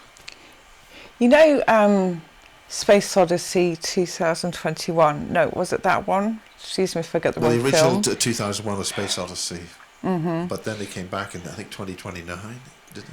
The original film. Yeah, the original from 2001, Space Odyssey. The one with, is it Al? Yeah. Okay. He's living on the Hal. spaceship. Hal. Yeah. And he's living on the spaceship and everything, and they've got they're growing all the garden, growing flower plant life on that ship. Okay, it was very like that, but there's still greenery, it's still like forests and things, greenery and things like that, and they've got a lot of plants, food that's being grown, is a hydroponic,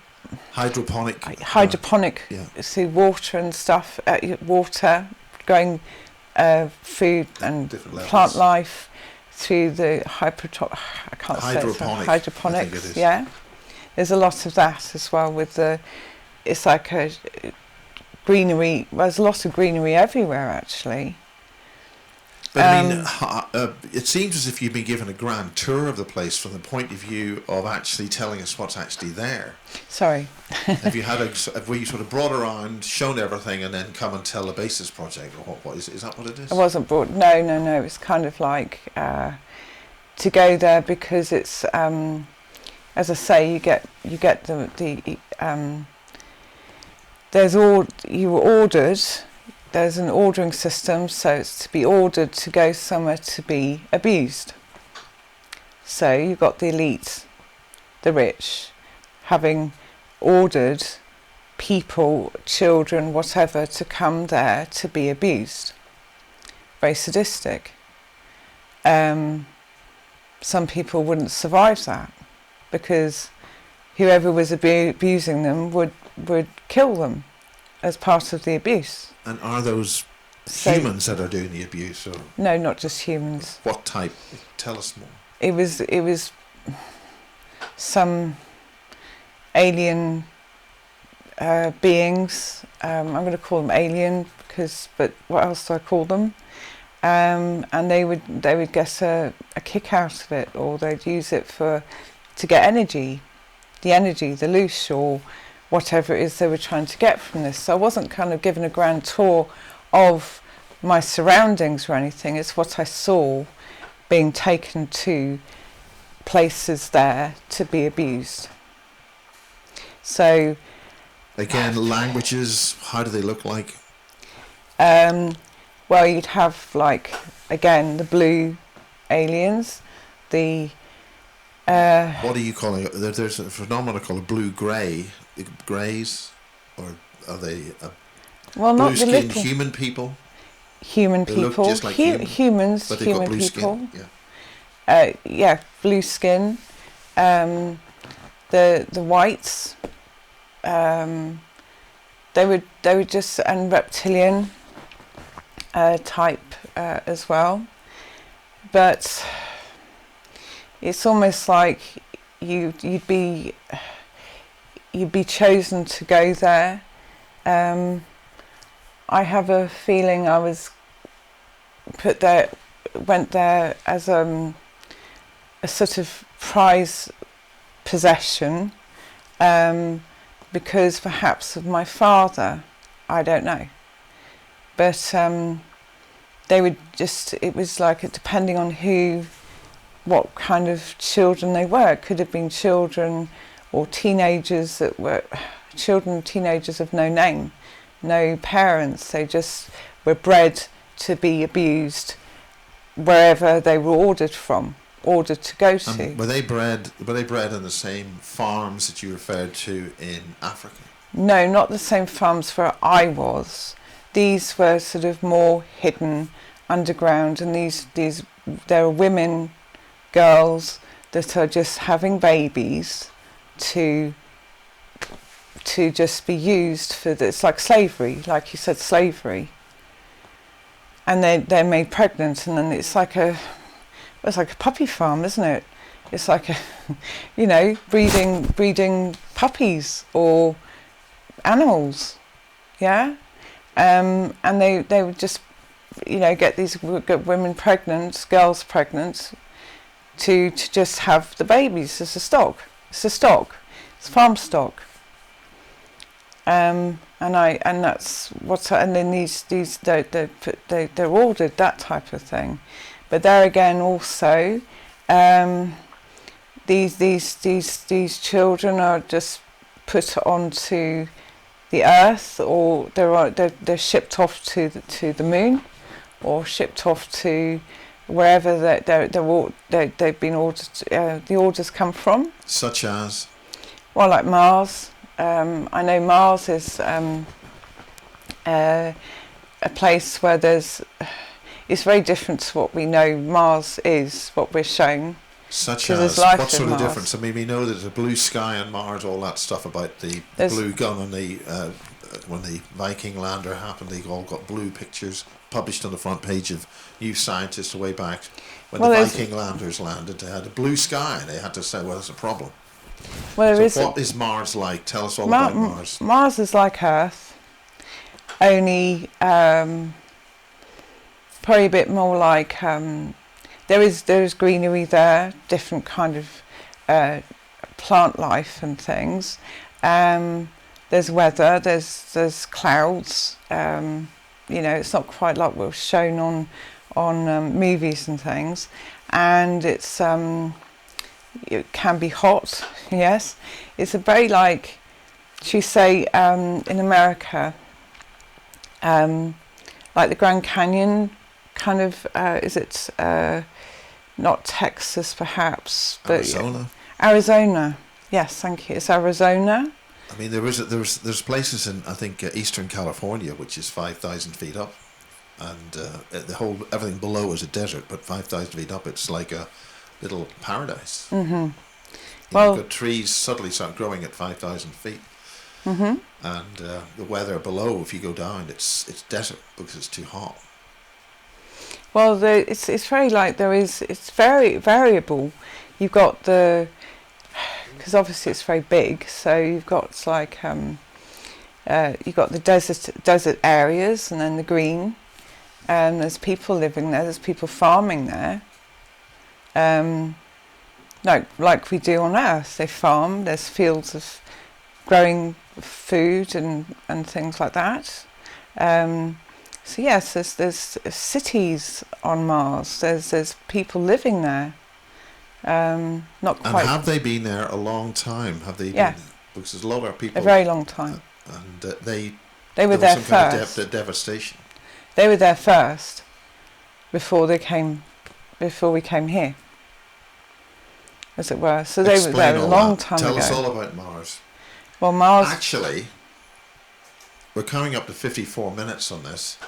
Why don't we leave Mars for part C in this? Okay. Do you think that would be a good thing? And yes. We'll talk all about Mars, the farms on Mars. Mm-hmm.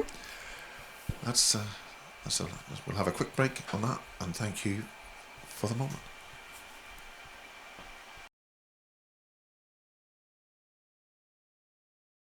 Okay, Sophia, we're just having a break doing part 4, and we're talking about Mars, and you're saying this beautiful picture of Sedona, the wonderful mountains of Sedona, looks like Mars.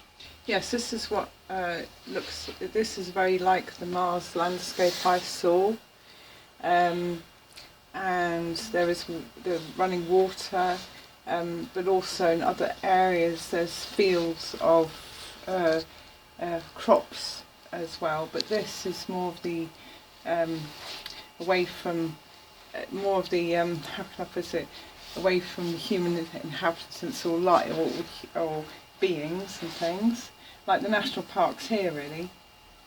And so that's what I remember. Now that's a mountain area 5,000 feet above sea level at Sedona, I think. It's very beautiful. It certainly is. And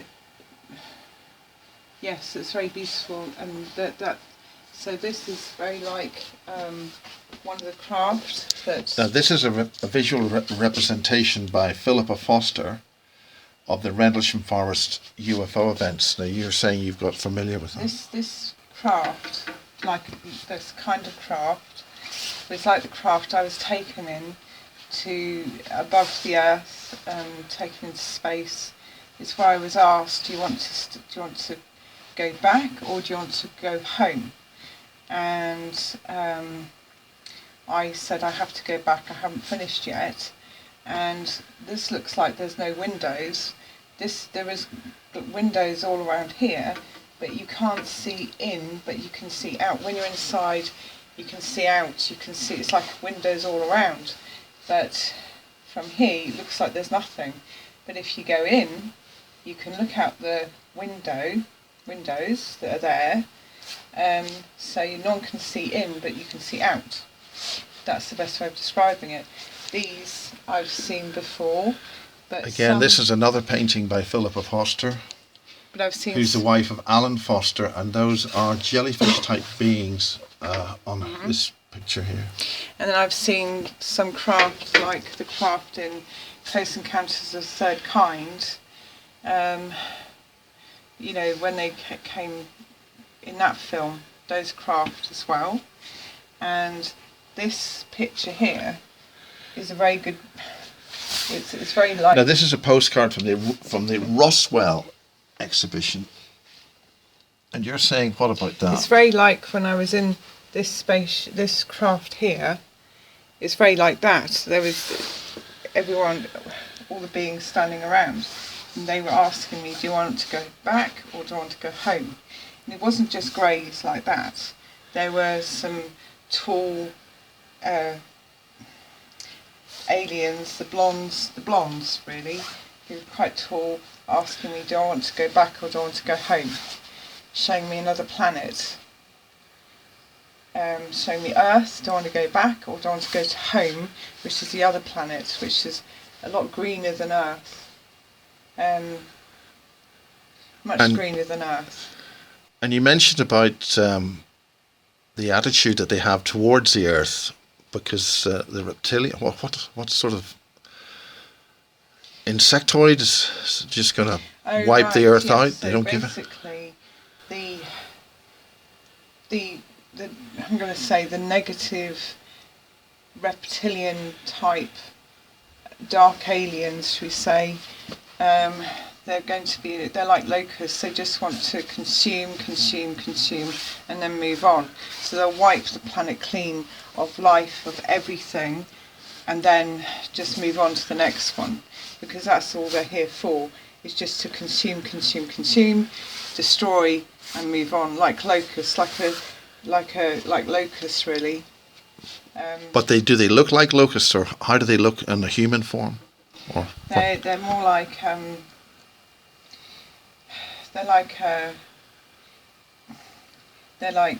more like the reptilian type looking species, should we say. A lot more aggressive. Draco? Very aggressive. Yeah, probably Draco. Yes. I haven't seen any paintings or pictures of Draco. They're very like dark crystal type creatures. That's a TV series, or is that The film? Dark Crystal film, the original film. Okay. And they're more like, beaks and everything. And they just monstrous, really. Big feckers. Very big. And they're just here to consume and destroy until they've used up all the resources, and then they move on to the next planet or go somewhere else. And that's what they want. That's what their whole. And is that on Mars or where? Well, they're here now, destroying here, and then they're going to move on to the next planet. And they've taken over our governments or whatever. Yes, they take over the governments and stuff, and kind of use. They use the governments, the humans, as puppets. They attach at the back of the head to sort of get the puppet, i.e. say Prime Minister, President, to do their bidding. So they. Have you seen the movie Hellraiser? No. Right, There's there was a thing attached to the back of the head there. It's like attached to the back of the head. What attaches? It's like a. You know, Alien the movie. Yeah. The Alien the movie, when it attaches on the face, you know that thing. Yeah. It attaches at the back of the head. It's invisible. Like a spider? Yes, like a spider. Yeah. Because I have somebody who has a drawing of that. We could maybe look at that later. Okay, because all I can say is like Alien, the film with Sigourney Weaver and everything, you know, and it sucks onto people, right? It's this thing that sucks on the back of the head, and then, you know, uses the human as a puppet to do the bidding. So it's not like the human has any say in this at all. Yeah. Now we are in a very important day. A new organisation called ICER, International Committee of Extraterrestrial Research, has publicly made itself known. Right. And we're dealing with this disclosure thing and the Pentagon and all that sort of stuff. Any of that correct or what? Do you think that's a load of what? I don't think it's a load of rubbish, no. What do you think It's about about it? time it should come out. Is the right stuff coming out? I hope so. I hope. Now, one of the things we just mentioned was tic-tac-toe, these little Tic-tacs. tic-tac UFOs. You're suggesting that, I think we've just recorded that in part 4, I think the second part B of part 4 of Basis 1, that the tic-tac torpedo type pods are actually the things that are used to ship people up to the moon and Mars and portals and things. Through the wormholes. Yeah. Yes. Well, that's what they're called. So that's sort of human technology that they're using to ship us out somewhere. It's not human, but alien It's human alien or technology ancient. been Yeah. given to the humans. Or they're using humans as puppets, and then they're giving them the information. And you've been in one of those things, Yes, one of those things. Yes. like a tic-tac. Pod thing. Yes. Yeah. Like I said, there's no windows. Like on the, But that's no a completely windows. different. That's a Different triangular one. Yes, but there's no windows on the outside. So if you're looking at it flying around, there's no windows, but on the inside you can see out. Yeah, like that. Well, let's get part C of part 4, section C, part 4, breaking it up into hours. Anything else there that you'd like to talk about? No. Like the secret space, the integrated plan for space, leaving the solar system. Well, I do believe they want to leave our solar system. Yes. And After they've eaten us and cleaned the place dry. yeah, because they're preparing Mars now for everyone for people to go, or humans to go there. So when they've destroyed Earth, they've got another planet to go to. They've been doing that for, I don't know, very long time. So they're just having farmed us and eaten us and wiped this planet out. Humans are farm stock. Humans are just farm stock. And then they're going to replace the species here and start off with a new crop. Is that right? They're probably going to just get rid of us, destroy humans, whatever, take what they need, and then scorch earth policy, scorch the earth, destroy. That's what they'll probably want to do. Any hints on how we can stop this? Little sneaky bits of information you might be able to just let us know now. Start getting knowledge, start understanding, start believing in the fact that there's more to what you know, that there is information coming out all the time in the movies, pre-programming us to, and then everyone thinks, oh, it can't be real because that's just a movie. No, get away from that way of thinking. You know, you have to rise your thinking to another level and realise there's more than you'll ever know out there. There's more than anyone will ever know. But we have such cognitive dissonance. Humans have such cognitive dissonance. We're so protective of our system, of the system that we've been given, that we'll kill others to protect the system, because that's what they want us to do. And then not only that, there is another race of aliens, which is what I would say they're the Archons, which can't live on Earth. They'd rather destroy the Earth as well. And they're kind of like our puppet masters as well. The puppet masters, they feed off the loose, they feed off the negative energy that they create. And the humans are very susceptible to believing in the negative and not the positive. And that's what's keeping them going, keeping them alive. The Archons. Thanks. So who did this? This is the Rockwell International thing about the integrated space program going back to February 1989, and it's very, very complicated, but the idea is with all this happening, we leave the solar system at the bottom. Human expansion into the cosmos. Who commissioned that? Who paid? This is a whole series of companies and people who've put a lot of stuff together, and this is the smallest size. You can look at this without... Sorry, is that the powers that be? Yes, this is produced by Ronald M. Jones, and it's Rockwell Integrated Space Program, ISP. So that's the elite's plan. So that's all the different companies with different space programs, and this goes back to 1983 and ends in 2100 when we leave. The 3-planet system, they call the moon a planet, so the 3-planet system is Mars, Venus, and the moon. And that's the integrated space program between all those things.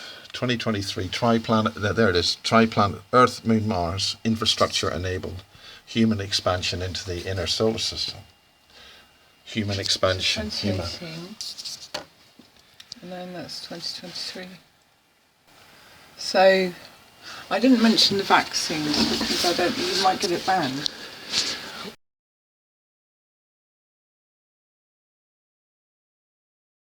Okay, well, on that happy little note, interlude, we'll have a coffee and a ciggy and say hello to the pussycat because it looks very alarmed after what you've just said. Okay.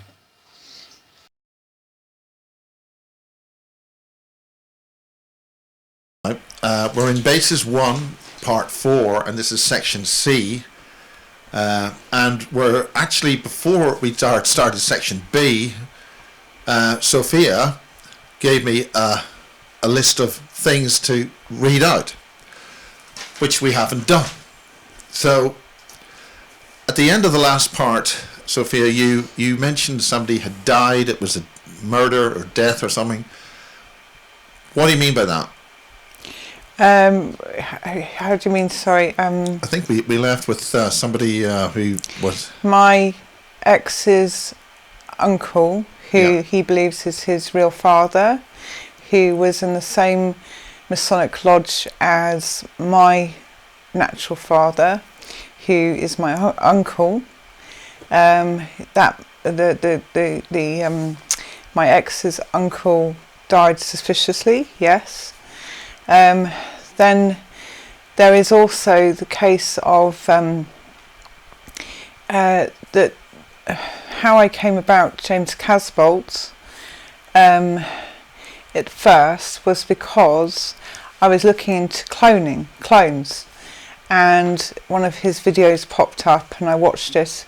He mentioned the Royal Berkshire Hospital and how on this video, and he mentioned that there's clones at the basement of the Royal Berkshire Hospital in Reading, and I know that there is like a cloning centre at the basement of the Royal Berkshire Hospital. So I was interested in what he had to say about that. Plus also the fact that he went to the same school as me, Deanfield. So what I was interested in clones for was because there are many occasions through the years where people have said they have seen me in places and I could not have been there. The one of the times was when, after I just had my eldest daughter, she was a baby, and people were saying to me, "Oh, you were in the supermarket," and I'm like, "No, I wasn't in the supermarket. I was with my baby, she got born in the Royal Berkshire Hospital. She had her heel prick test done there as well." Do you want to explain that? The heel prick test is to, I think, to take a sample of blood from the baby to check if it's got some kind of, I don't know, they never explained it to me. The important thing is it contains the blood of the mother and the child in one sample. Yes. It's just done at birth, literally. And they insisted I had to let them do that, otherwise they wouldn't let me out the hospital with her. So I just had to allow that to happen.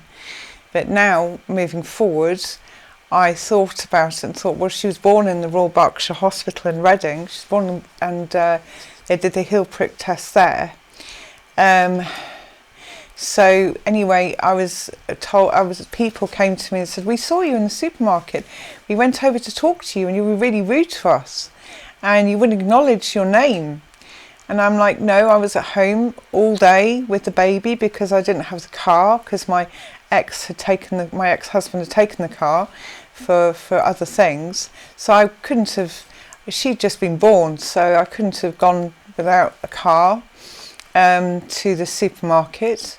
Then there was another occasion where people said they saw me, tried to talk to me, and I wouldn't acknowledge them. I was very rude, I was really aggressive, I attacked them, and I was like, but I wasn't there. I was in, I think I was in the Oracle shopping centre in Reading, and they saw me in another supermarket across town in Sainsbury's, and I was in the Oracle shopping centre in Reading, and this person who was meant to be me was very aggressive and attacked them and swore that I didn't know who they were, but this other person was wearing the same clothes as me, had the same model car as me, that I owned.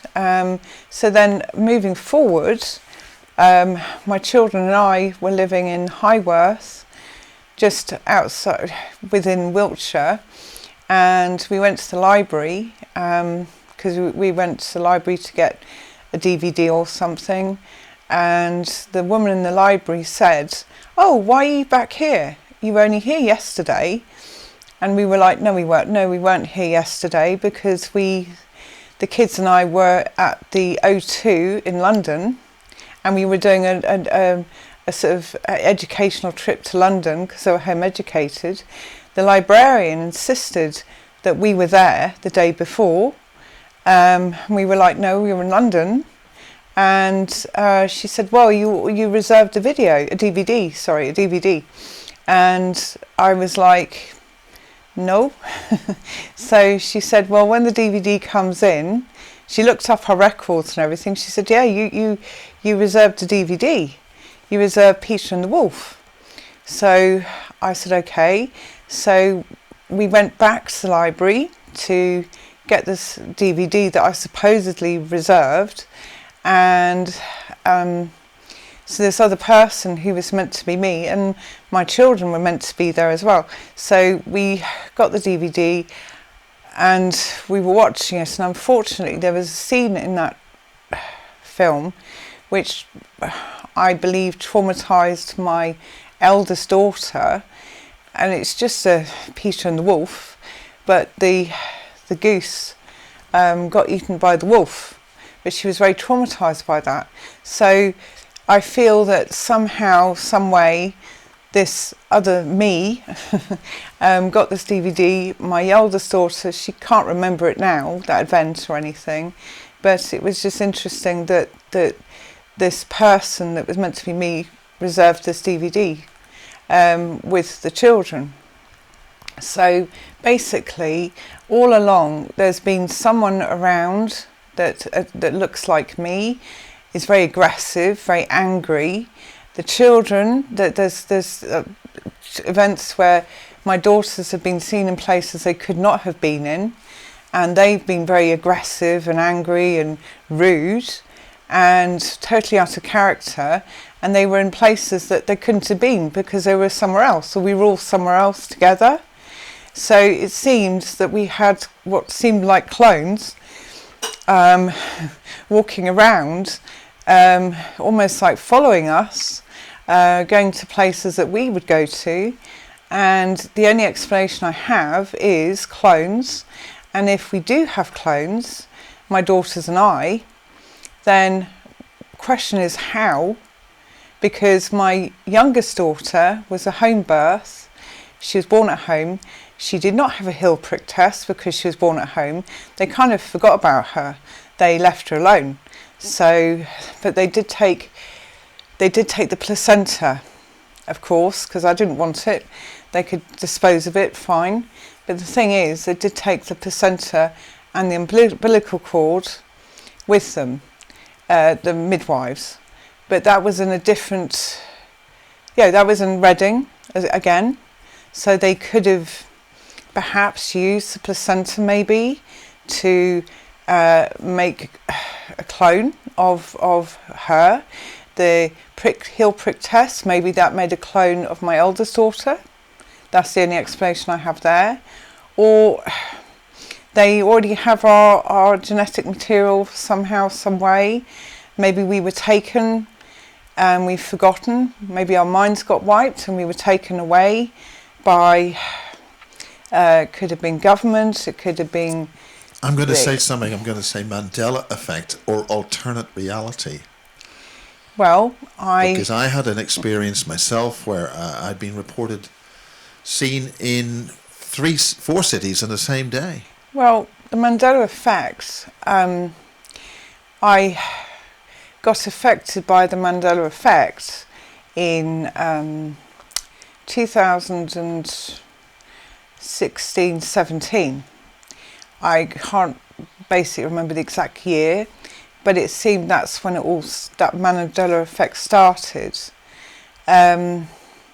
So maybe the Mandela effect started well before that. I'm saying that because there have been reports that some cases have met themselves coming back due to they've been abducted, or they were placed back before they left, so they saw themselves coming before the event started. If you see what I mean? Yes, when I kind of noticed the Mandela effect, it was like, because I remember the Earth was not where it is now. I remember the Earth being on Sagittarius arm. So if you're in the Mandela effect community, you're either from Sagittarius arm or Orion, or I think that's about it actually. Yeah, so I remember Sagittarian arm. What do you mean by that? The Earth was, for me, I remember, and my eldest daughter remembers, the Earth was on the Sagittarius arm. Sorry, explain that. What do you mean? The Earth is now in a different place. So now I think it's Orion. I can't remember where the Earth is meant to be right now. But you've also said the sun, just before we were discussing things, when I got affected... The sun that we have now is not. Well, when I got affected by the Mandela effect, to me, I remember the sun being yellow, a beautiful, warm, yellow sun. Now, the sun is glaring white. It's blue-white, the frequency's gone up. Yeah, and it's very, very different to what I remember. The Mandela effect can drive you a bit crazy because you think, because no one remembers what you remember. For instance, the Lord's Prayer in the Bible. The Lord's Prayer's changed. I only remember the original Lord's Prayer. Now, what do you remember? You want me to say it? Yeah. Okay. Our Father who art in heaven, hallowed be thy name. Thy kingdom come, thy will be done on earth as it is in heaven. Give us this day our daily bread and forgive us our trespasses. Yeah. So we forgive those who trespass against us. Lead us not into temptation, but deliver us from evil. For thine is the kingdom, power and the glory, forever and ever. Amen. Now it's changed to forgive us our debtors. Yeah. Forgive our debts. Now, Gridkeeper mentioned that, and he actually went to a church with the big Bible in it. These big Bibles that are printed, physically printed, and he looked up the Lord's Prayer now, and it had changed. The hundreds of years old Bibles have all changed. They're supernaturally changed. The Bible effect is, well, you've got the lion and the lamb. The lion shall dwell with the lamb, but now it's the wolf shall dwell with the lamb. With the Lord's Prayer, our Father who art in heaven, hallowed be thy name. Thy kingdom come, thy will be done. Yes. So it's changed from which, instead of, oh gosh, instead of what it is, what I remember, it's changed to which art in heaven, which indicates that it's almost satanic, because the word's changed to which than thou, from now, I think, and the lion shall lay down with the lamb. He's changed to the wolf shall lay down with the lamb, which is changing the complete connotation of that verse. The wolf would never lie down with the lamb or lay with the lamb. And so in a way it's kind of like it could be supernatural. I have been searching for answers of what's happened with the Mandela effect. Why am I on a different part of the universe on Earth that I remember? Why has Bernstein Bears changed to Bernstein Bears? Why has you've got all these sort of other connotations with words. Okay, we're going to try and get back to this list, but what's your bottom line on why you think, apart from all those differences that you're talking about, okay, there's loads of differences, there's the Mandela effect and all that, and the sun's different. What do you think does that actually ultimately mean? I think it either means that CERN has created an alternate reality for people. Now, how does that work? They opened a portal when they turned it on, but then there was an accident at CERN and it blew up.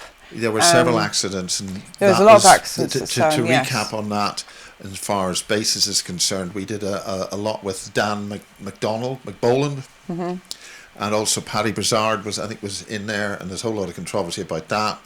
But there was a concerted effort by a team of people with Dan McBolan and there's also changes issues about Dan, but they actually did a lot of remote influencing on the vacuum chamber of the CERN thing and caused a rupture.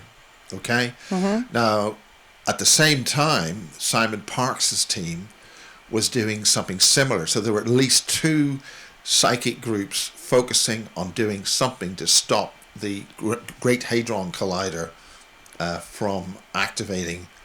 And the Hadron Collider has got two counter-rotating energy fields within the same circle, and that is a scalar energetics device. And when you're doing with that, you're doing things outside normal 3D space and all that sort of stuff, and the Tesla stuff. So that's the background on that.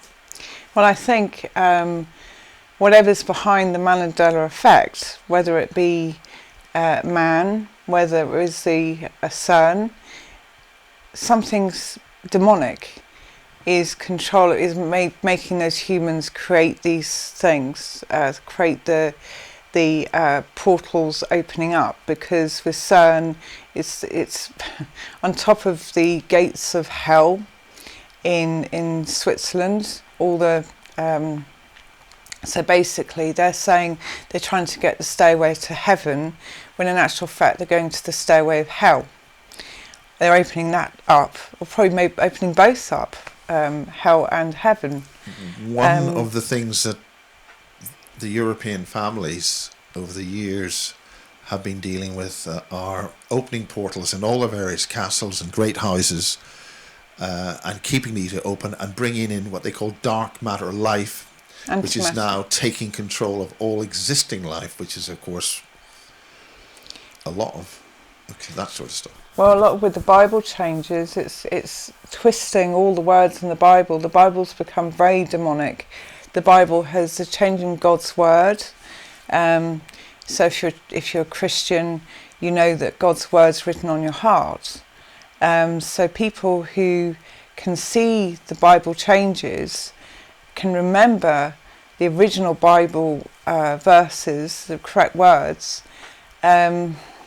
They can, because they have the Bible written, the Word of God written on their heart, and I believe they're opening portals all over the place, all over the world, and that's the and they have these these CERN things in Swindon at the space agency, and I think that connects to the fact that maybe these clone type things that I have, my daughters have, are connected to excuse me, to the CERN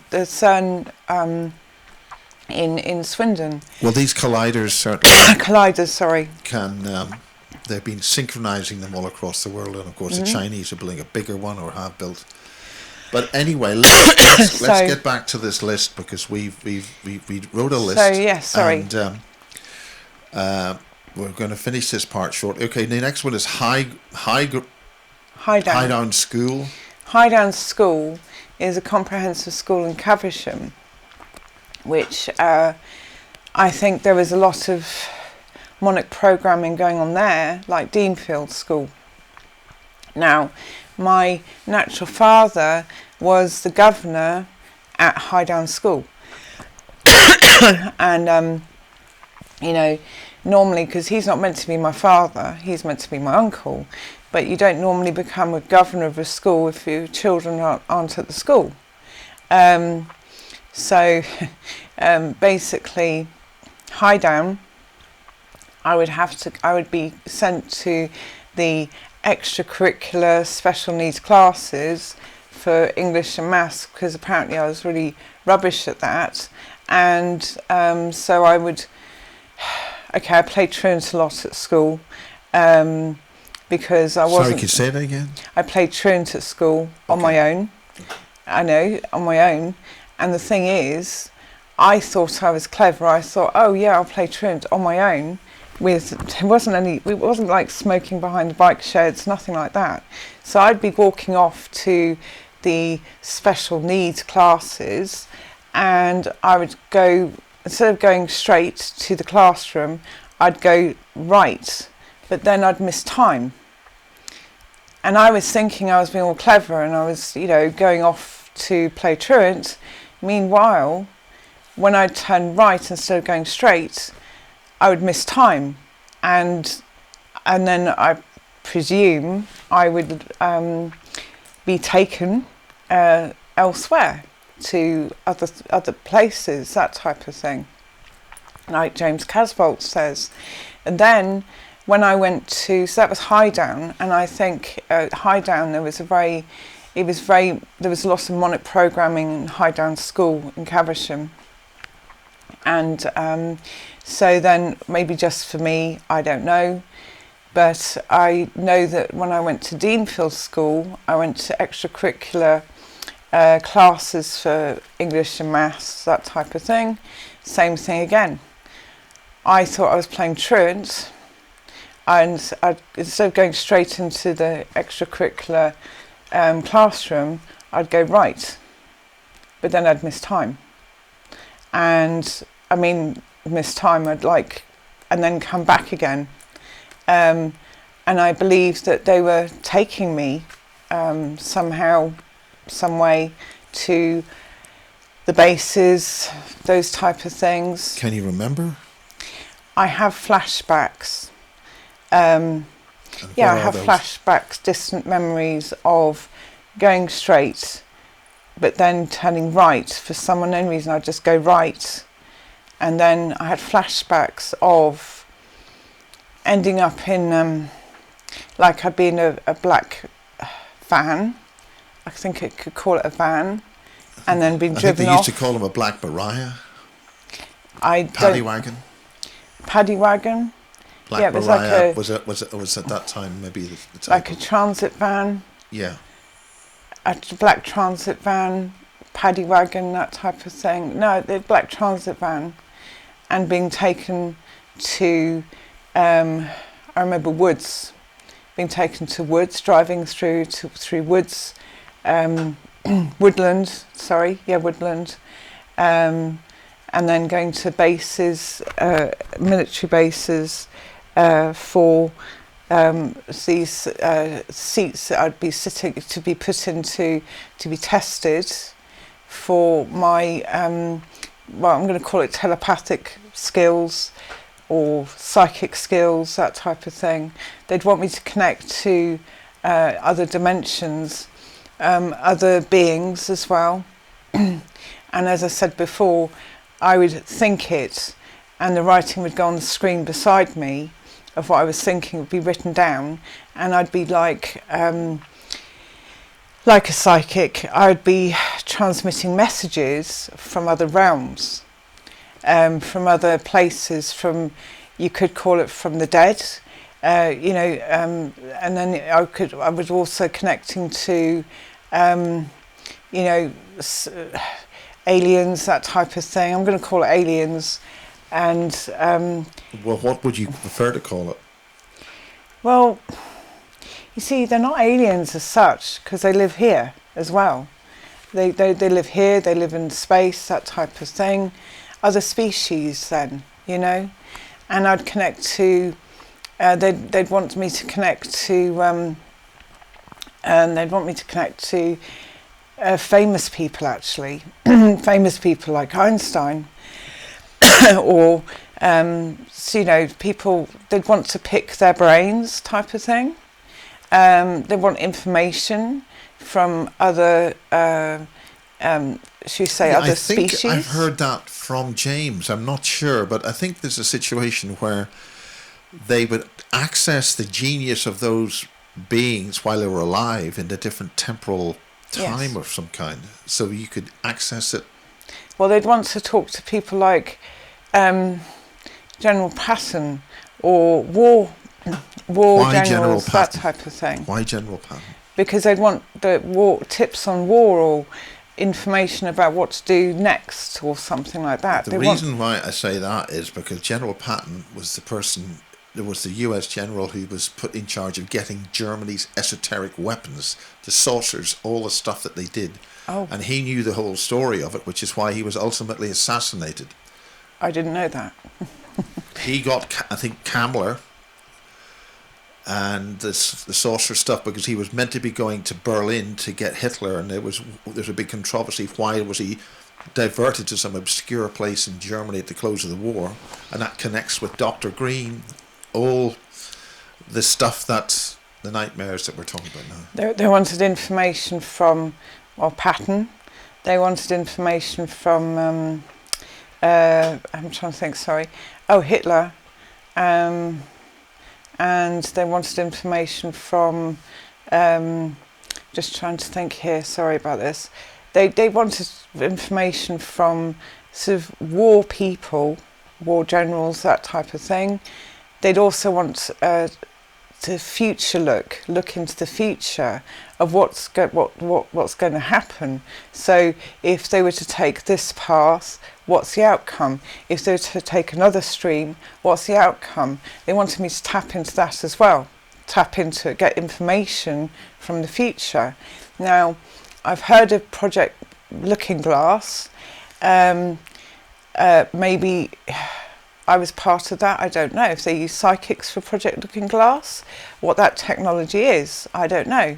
They also wanted me to tap into the dark side, and sort of go into the sort of people like, I'm just trying to think, Rasputin. They wanted information from Rasputin, the Romanovs, that type of thing. And so it was kind of, that's what I would do. And they'd ask about the art of, they wanted warfare methods, techniques, that type of thing. They wanted to see what was going to happen in the future, which stream what would the outcome be of each stream, of which way the human race would go, type of thing. So it was all about control as well. So I would give information, I'd be telepathically giving information that they were trying to get about these sort of these sort of events, should we say? You know, World Trade Center, Princess Diana's death, that type of thing. These are the future events that I saw, and then I gave that information. Now, whatever you think of the World Trade Center, how it happened, whatever happened to Princess Diana, what I saw, and Paul McCartney, what I saw was not what we were shown. Princess Diana's death was not what we were shown on TV when it happened. Well, what was shown? What wasn't? Well, Princess Diana, she didn't die, and so it was kind of like she didn't pass away. No, yes, there was a crash. There was a crash. The crash. She didn't die in a crash. It wasn't her in the car. Okay. It wasn't her in the car. It was her double, someone who looked like her. And the World Trade Center, that wasn't the planes. It wasn't the planes that did it. And it was almost like they wanted to know the best place to hit the buildings with whatever they used to hit the buildings with. So yes, I saw these events before they'd happened, but obviously I didn't understand what I was seeing, that type of thing. Plus, they would do a mind wipe. They would wipe my memory so that when I came back from this, it would be like, oh, I'm back again, you know, like I haven't been anywhere. Well, they couldn't have you contaminating the timelines by talking about something that you've seen. They had to do that. Yeah, so I couldn't go around. I couldn't go around telling everyone that the World Trade Center was going to collapse. They wanted to know about Paul McCartney. I don't think it's wanting to know about Paul McCartney. Well, he died. He got replaced. I think Andrew Johnson's done some work on that. He got replaced. Why was that so important? To replace him, to keep on making money. He could, but also I saw two timelines. So one, he actually died. Another one, he faked his death, and then the replacement came in. So the two of them, there's two Paul McCartneys. You've got the original and then the fake. And then the original's happily living quiet life over there. And then you've got the fake, who's what we see now. Why keep the original? I mean, why not just... No, the original. The original decided to just take a break. He was like, no. We want to save all the... We want to keep the money coming, the money flowing in, the cash flow. Or whatever the Beatles were really all about. Well, there was satanic. I mean, I like their music. I have nothing. I like their music, and I also like John Lennon. Now, the reason why I'm saying that is independently on another basis, which I haven't done yet. It was discovered that the Abbey Road studios have an inverted cross underneath them, and there is a satanic church under the Abbey, or ritual thing under the Abbey Road studios, apparently, so I've been told. I didn't know that. Well, that would fit what you've just said. I didn't know that was in the Abbey Studios, but right, okay, well, it seems that they chose the stream that was chosen was that Paul McCartney, the original, took a step back, and then the copy took over. There was a crash, a manipulated crash, so they announced his death, but then it was decided that he shouldn't die because of the cash flow. The cash would stop. Are you talking about going back to the Sgt. Pepper album? Where, yes, the Sgt. Where he was turned the other way. He was what, sorry? Well, in the photograph, Paul McCartney is not facing forward. Well, he's walking barefoot across the crossing, which... No, that's the Let It Be album, I think. Oh, is it? Well, the one where But at the time when Paul McCartney is allegedly meant to have disappeared or changed, the great mystery of all the Beatles in their lovely regalia, he's turned backwards apparently. Probably. I've never really studied all their albums. But then he's walking. Tell us about that. About the Let It Be. They're walking across the.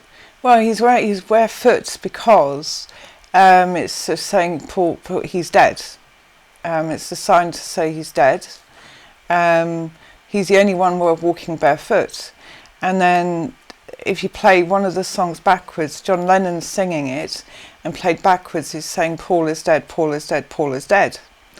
Now, have you actually heard that? Is this I one of the heard the conspiracy playback. theories? I've heard the playback. I played it back myself, and I was like, oh yeah, he did say that. Now, perhaps John Lennon was upset because Paul decided to take a step back and retire early, still getting the money, but then there's this double who's taken over. Maybe John Lennon didn't die.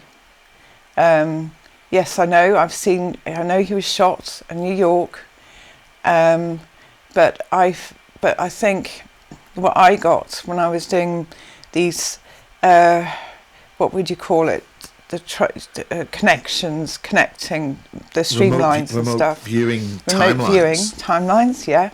There's probably a better word for it. Yes, so remote viewing timelines. It was a double that got shot. It was a false bullet, and he took a step back. Would you blame him? I don't blame him, because he was hated, wasn't he, by the CIA and all the FBI, supposedly. And it was just so they would make more money if he was dead than if he was alive, which they have. Are you telling me that he's in a chip shop with Elvis? And James No. Dean? No, but I don't believe. I think Elvis Presley died. There's a lot of evidence about that, but that's neither here nor there. He'd be a very let's old get man back now. to. Oh well, he would be. Yeah. Let's go back to. Maybe Elvis Presley didn't die, but maybe he's dead now because he'd be quite old and everything. Yeah, and all that. Or maybe he okay, left we're going to planet. get back to the list. Getting back to the Okay. list. Centrepoint London remote viewing. The remote viewing is what we've just been talking Okay, about. okay. And then, oh yes, my Your father's illness. my father, my adoptive father, the one he's my uncle, but he got a very strange illness. It's called dermopolymyositis. There was one American football player who got it. He died. I cannot remember his name, American football player. But Could you explain that again? What's the disease? What's the symptoms? it's called dermopolymyositis. I'm glad you can It's say an it. autoimmune disease, Okay. and it's like the body attacking itself. It's autoimmune. Dermo skin, polys muscle, cytus. I can't remember what it means and everything, but anyway, no one really survives this illness. There's no survival really, and my father, he was swelling up all over, all his muscles, everything was swelling up. He couldn't walk. It was going to affect his heart. It was going to affect his lungs, all his vital organs, his brain. They took him to hospital. He was put in the John Radcliffe, and basically the doctor said he's got 24 hours. He'll either survive this night or he'll die. Just to warn you, we don't think he's going to survive. He's got 24 hours to live.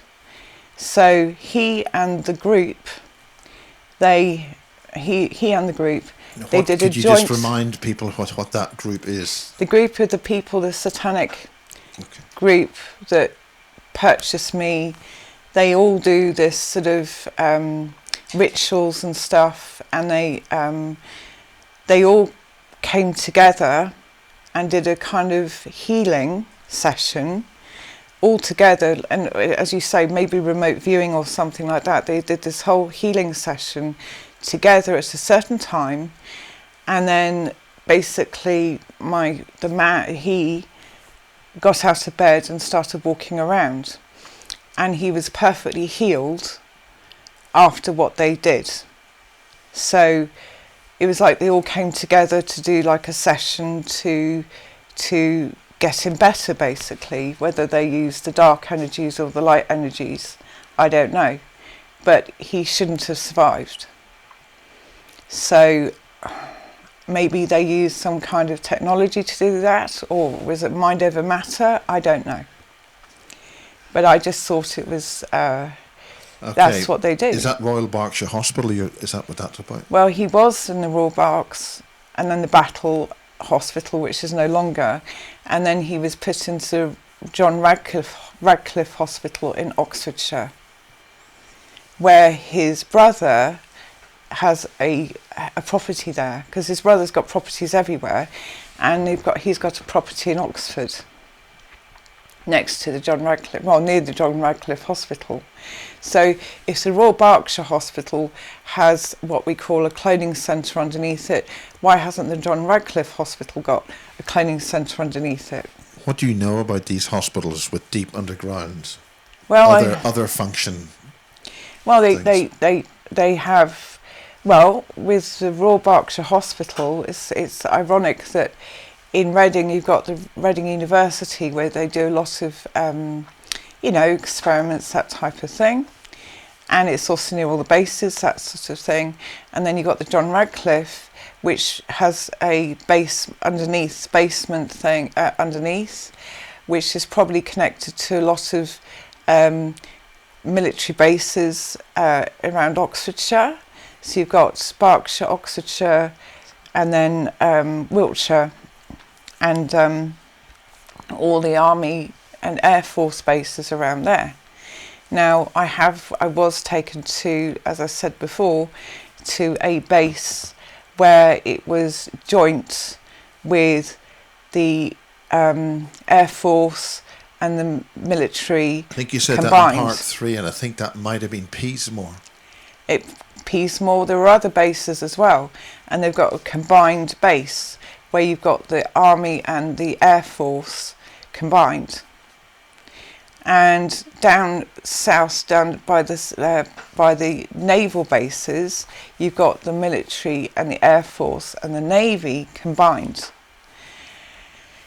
And with these, it's like it's separate from the actual bases that we know, the military bases, the Army bases, and the Air Force, where you've got Lynham and this one over here. Well, they've and changed function quite a lot in recent years. They sort of swap around a bit. And the Americans sell it off, and there's American bases and everything. The ones I'm talking about, they're combined, and they're American, Russian.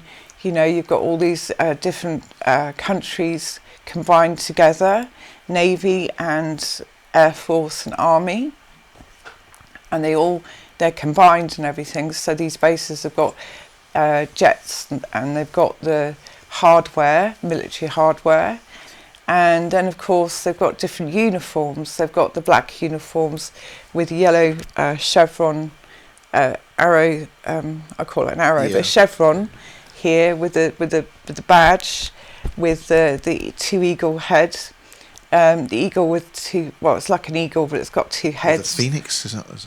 It could be Phoenix, the right? phoenix. Yeah, I just remember this eagle thing with two heads looking either side, and they got humans there, and then of course you got the.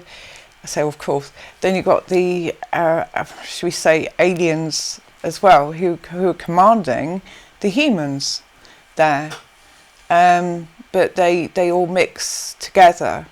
It's not like, oh, the Exactly Navy go what over aliens? here. Sorry? Could you identify the aliens?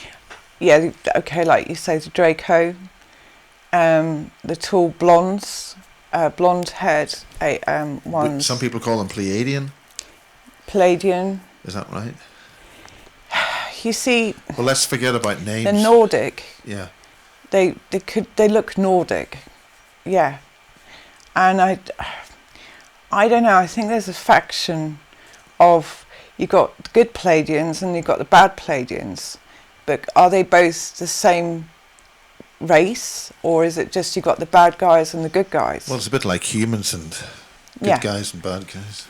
And so the ones that were there, they were more about control. So maybe perhaps they're offshoot, they're the bad guys, as it were. I don't think they're here to save us, the human race. Now, there's other Palladians that took me into space who are the good guys. I think they're the good ones. So you've got the good and the bad. And the ones I saw were more controlling, more darker energy, and darker energy about them. They're more into control, and they're more into the vices as well. I mean, drugs and this adrenochrome perhaps, and sacrificing, that type of thing. Sacrificing humans, eating organs, that sort of thing. Whereas the ones that took me into space, the good Palladians, weren't into that at all. Didn't agree with it. So whether they got the bad ones got taken over. Well, I think it's a bit naive to suggest that races are good or bad. It's like all different peoples, different countries, different people, same organisation have got different policies and agendas. Mm-hmm. I think you've got good and bad in everything. Yeah. Maybe. It's a bit like saying all Russians bad, all Americans good. No, I wasn't saying. No, I'm not saying that at all. Yeah. I'm saying that perhaps you've got some good Palladians who are not agreeing with some of the other Palladians who are more into the bad stuff. Like we have good and bad in humans as well.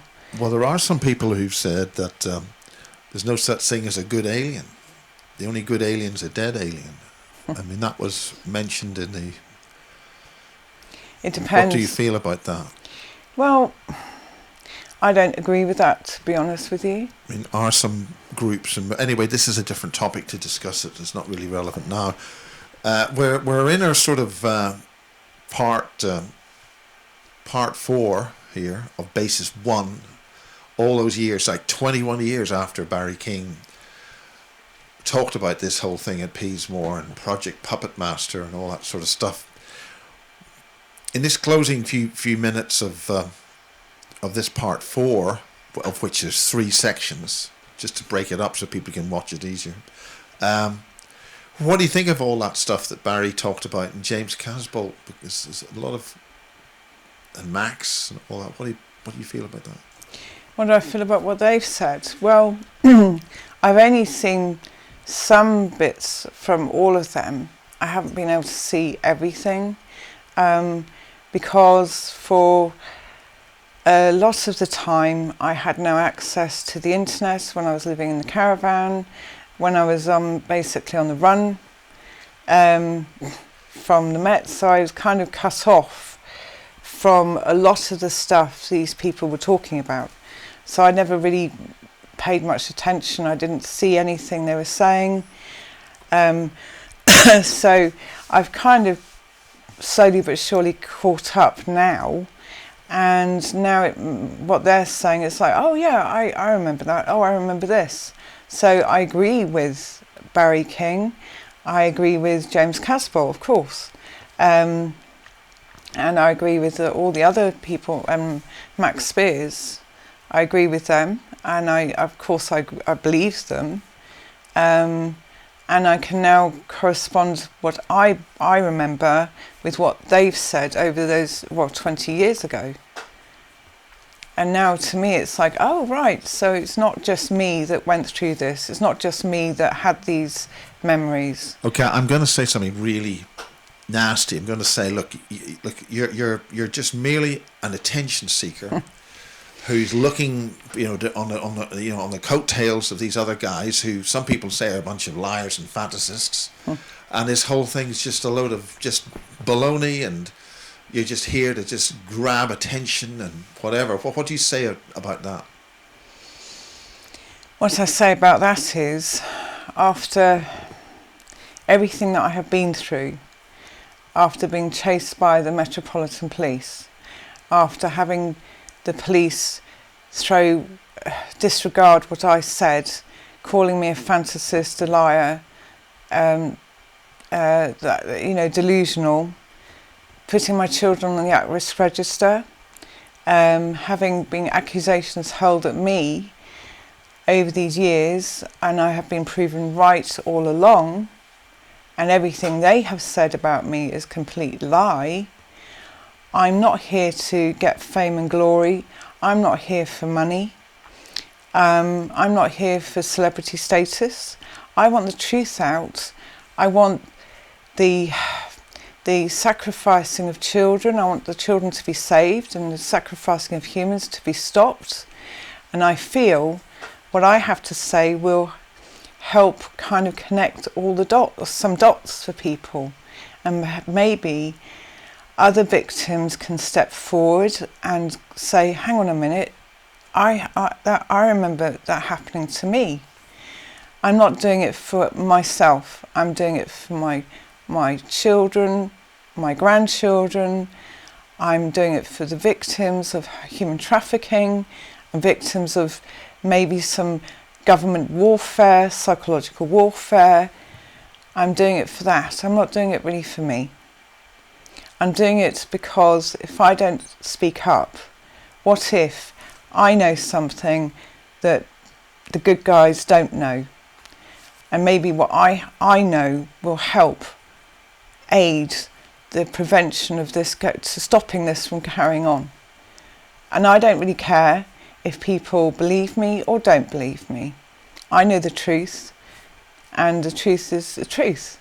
And people can say I'm trying to jump on the coattails of others, and I'm not. And I'm here also because James Casbolt has been treated really badly, and I feel that, maybe it'll help him in some way. I feel bad for him to be put in prison and everything. And because I went to the same school as him, it might help to help verify what he has said.